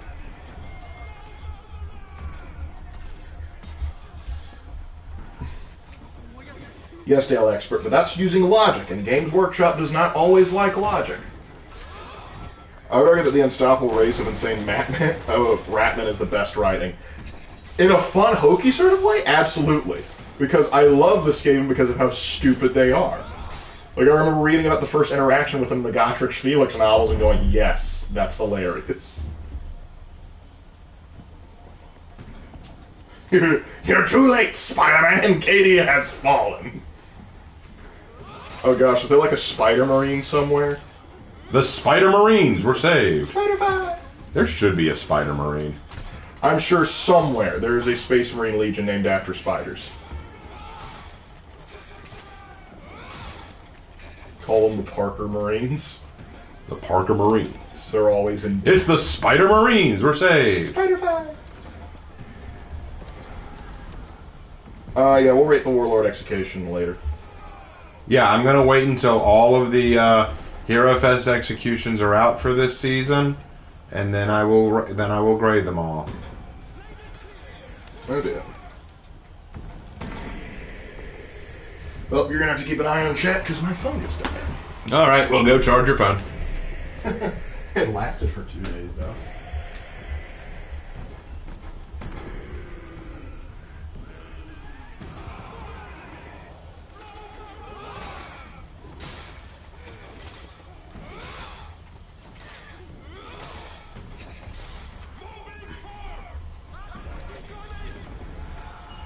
I heard of a title called Sword Saint in feudal Japan. Was that a real thing? It's still a real thing. The Kensei, a sword saint, considered the best master of a sword in Japan.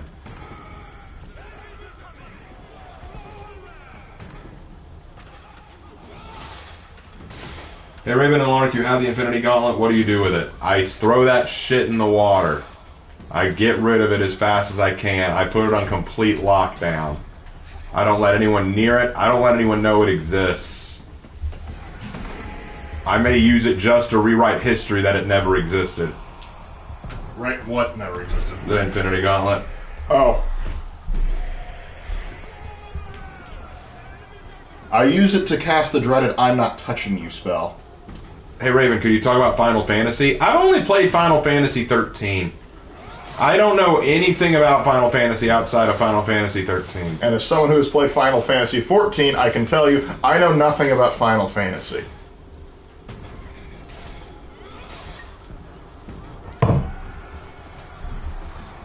Yep. My condolences, 7 is good. Okay. That's the one everyone talks about. Everyone always says, 7's so good, it has Cloud, and it has... Cloud. Oh yeah, in Sephiroth. It's Sephiroth because he has long hair and a sword that shouldn't exist. Yes, indeed. I don't know how to feel about the fact that our chat has just evolved into it's too late Spider-Man memes. I feel incredibly proud. You would. We will. I just hope that's not all of our chat streams for the rest of our YouTube's existence. No, we'll come up with another random meme.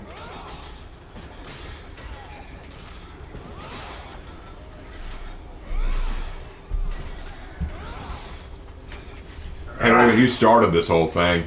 No, y'all asked me about Spider-Man and Batman villains. Who are the space lobsters? They are the Jordan Peterson Marines.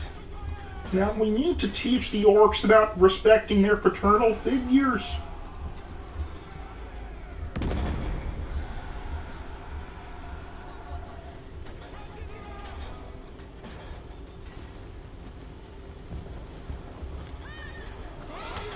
What the hell? Where did that shinobi come from? He dropped from nowhere. Did y'all see that? That was weird.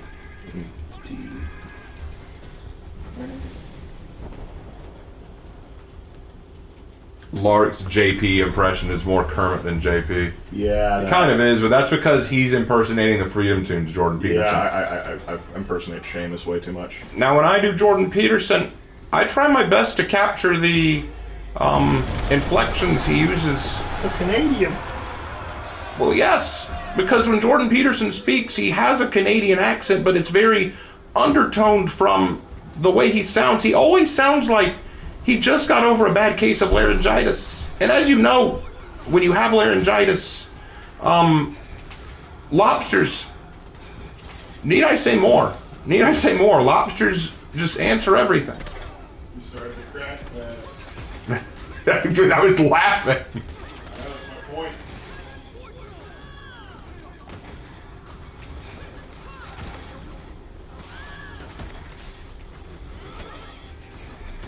Sully.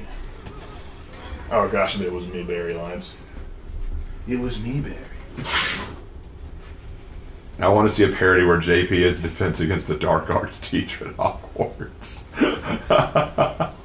They can't because he would actually be probably a good teacher.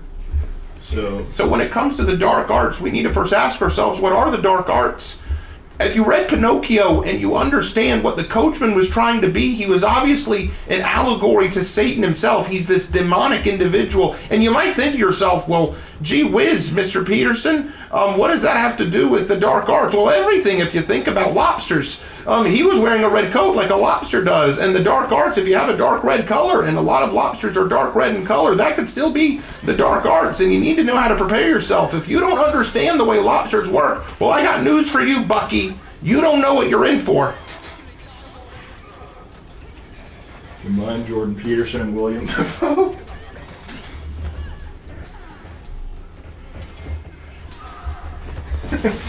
It's over. It's over, Spider-Man. I am the lobster. It's over, Spider-Man. You didn't respect the lobsters.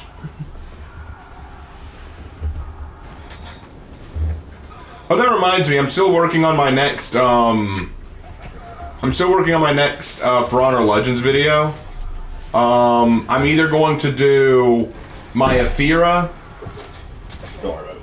I'm either going to do my Aphira character. Oh, we already won? Okay. I was a little surprised. Either my Aphira, my Nucia, or my Shaman. I'm thinking Shaman.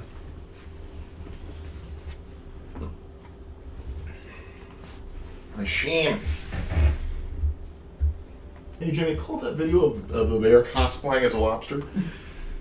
Well, anyway, I think that's going to do it. That'll do it. All right. Any last-minute questions, comments, or concerns before we log off for tonight? You have until I finish going over some of these updates. What is your favorite spaceship in all of sci-fi? Starship Velociraptor. I knew you would say that. Starship Velociraptor, 100 laser blasters.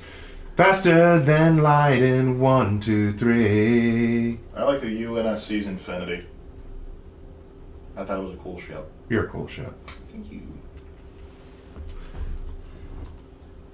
Hey Jamie, pull up the video of that bear playing For Honor. Did you guys hear about like there was like a goldfish they like put up a motion tracker to play Elden Ring and it actually got through like the first phase of like what the final boss?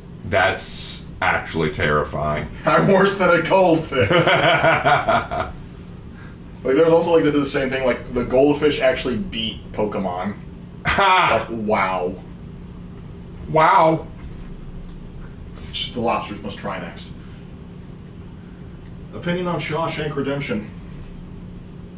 It's good. Yeah, it's a good movie. Yeah. Funny enough, I like the Clones Republic gunship a lot. Oh, the LAT? Yeah, that's a good gunship. The LAT? And every time you pick up a clip now, you're going to think, yep, LAT gunship. LAT? Yeah, LAT. LAT. Any chance you'll check on how a Paragon Renegade score early in Mass Effect stream tomorrow? What? They want to see if they'll check your Paragon Renegade score tomorrow. How do you check that? Just like pull it up. You just like pull it up in a menu. Okay, I'll check it. I don't know why that matters, but I'll They check just want it. to see. They just want to see. I'll bet they do. Imagine it not being as good as a goldfish in video games. I don't have to imagine. I'm there. I'm already there. I've made it to that threshold. The Normandy is nice as well. Oh no, I like the Normandy. It's a good The ship. Normandy is a cool But I ship. need more firepower. Firepower. If you don't have Mac cannons on it, is it really space worthy? I submit that it is not. Space into Night Streams, we're getting William Dafoe and Jordan Peterson to go to New York to kick the heretic bishop's ass with a legion of lobsters. Did I get that right? Perfect. That is Do not exactly fail. that is exactly what you have learned from this whole scenario. Just you- Green Goblin starts throwing lobsters down on York. Perfect. It's too late, Spider-Man. I've recruited Jordan Peterson. We have to stop the Archbishop of York. He really is Kermit. Not quite. It's mostly there, though. It matters because you need a certain threshold to solve a couple disputes between crewmates. Oh, that's why they want it. Oh, well, y'all are the ones who keep telling me to do, like, different options. I try my hardest to be a paragon, and y'all always, you tell me to do the renegade option. Look, Vegeta, paragon till death. You ruined it. You ruined it, I'm leaving. If Ubi wanted to hire you as a story director, or whatever it's called, would you accept? Yes, I would accept it. I would have to negotiate pay and time, but I would do it. You could also, but let's be honest, they need all the help they can get. They do. Raven, how will you fix the lore in For Honor if Vela, if you got the chance? I would focus more on her character rather than everything else, and I would also give more information about what she did while she was over there in the jungle. I don't think there's much wrong with her personally. I think it's all the fact that the lore left out so much information.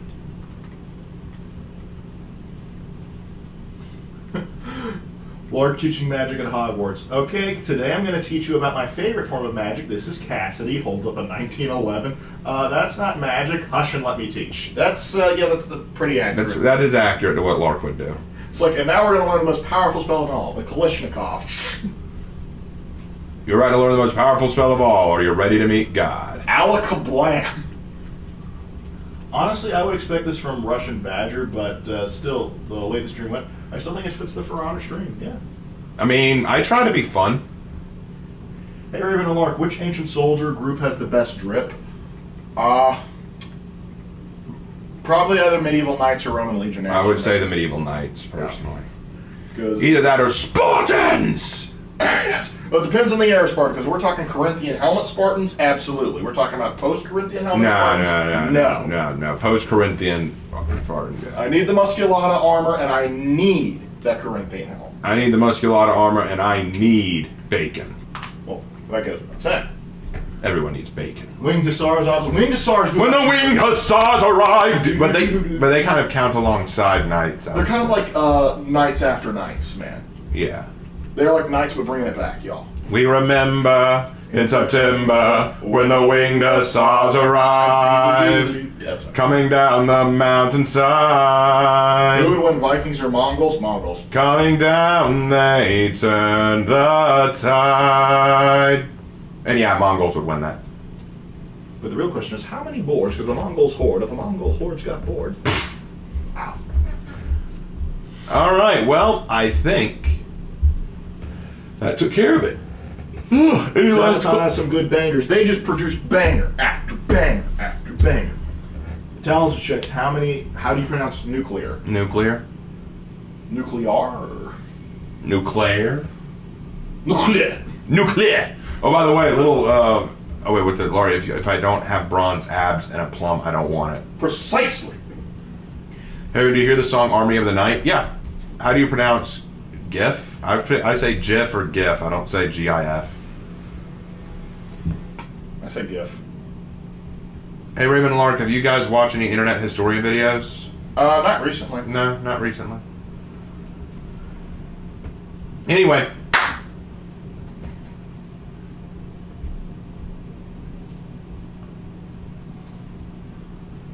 Have you heard of Demon Slayer? It's a Christian metal band. I've heard of them. I'm not a fan of them. They just sound too screamo to me, and I'm not a big fan of screamo. Never heard of them. William Wagers used to like them. That's all I need to know. All right, well, I guess. Well, anyway, thank you guys so much. That was a fun stream. We had a good time. Won some matches. Had some fun with Mal. Thank you for joining me, Mal. That was great. Sorry you got kicked. Yeah, sorry you got kicked in the last bit there. That sucks. But we still had a good time. Got to have some interesting conversations. Got to get spiritual. Guys, let me tell you something. I want to tell you guys something from the heart here. One of the reasons I love doing these streams with you guys is because you guys often ask questions about Christ and about my faith. And I'll be honest, this feels like a way for me to share my faith and to witness to people and still have a great time doing what we love, like playing video games. So I always love having these discussions. There are ways to reach you guys and to share my faith. And even those of you who have no interest in it, you still engage, you still ask questions, you still have a good time. It's wonderful. It's fantastic. Can't wait to talk about this with Mom and Dad later. This is going to be a lot of fun. They like hearing about this kind of stuff. But anyway, thank you guys so much. This was a lot of fun. Had a great time. Tomorrow, of course, will be the Mass Effect stream. Lark may not be there to join us. Well, not at first. Lark has something going on that evening, so I may be starting it off without him, but he may join us later. And as for Sunday, we will see what Sunday holds. I'm not going to promise anything. But anyway, Lark, anything else, or are we good? I think we are good. All right, well, in that case, thank you guys so much for joining us today. And as always, we will see you in our next video. Let's take care. Have a good one, fellas.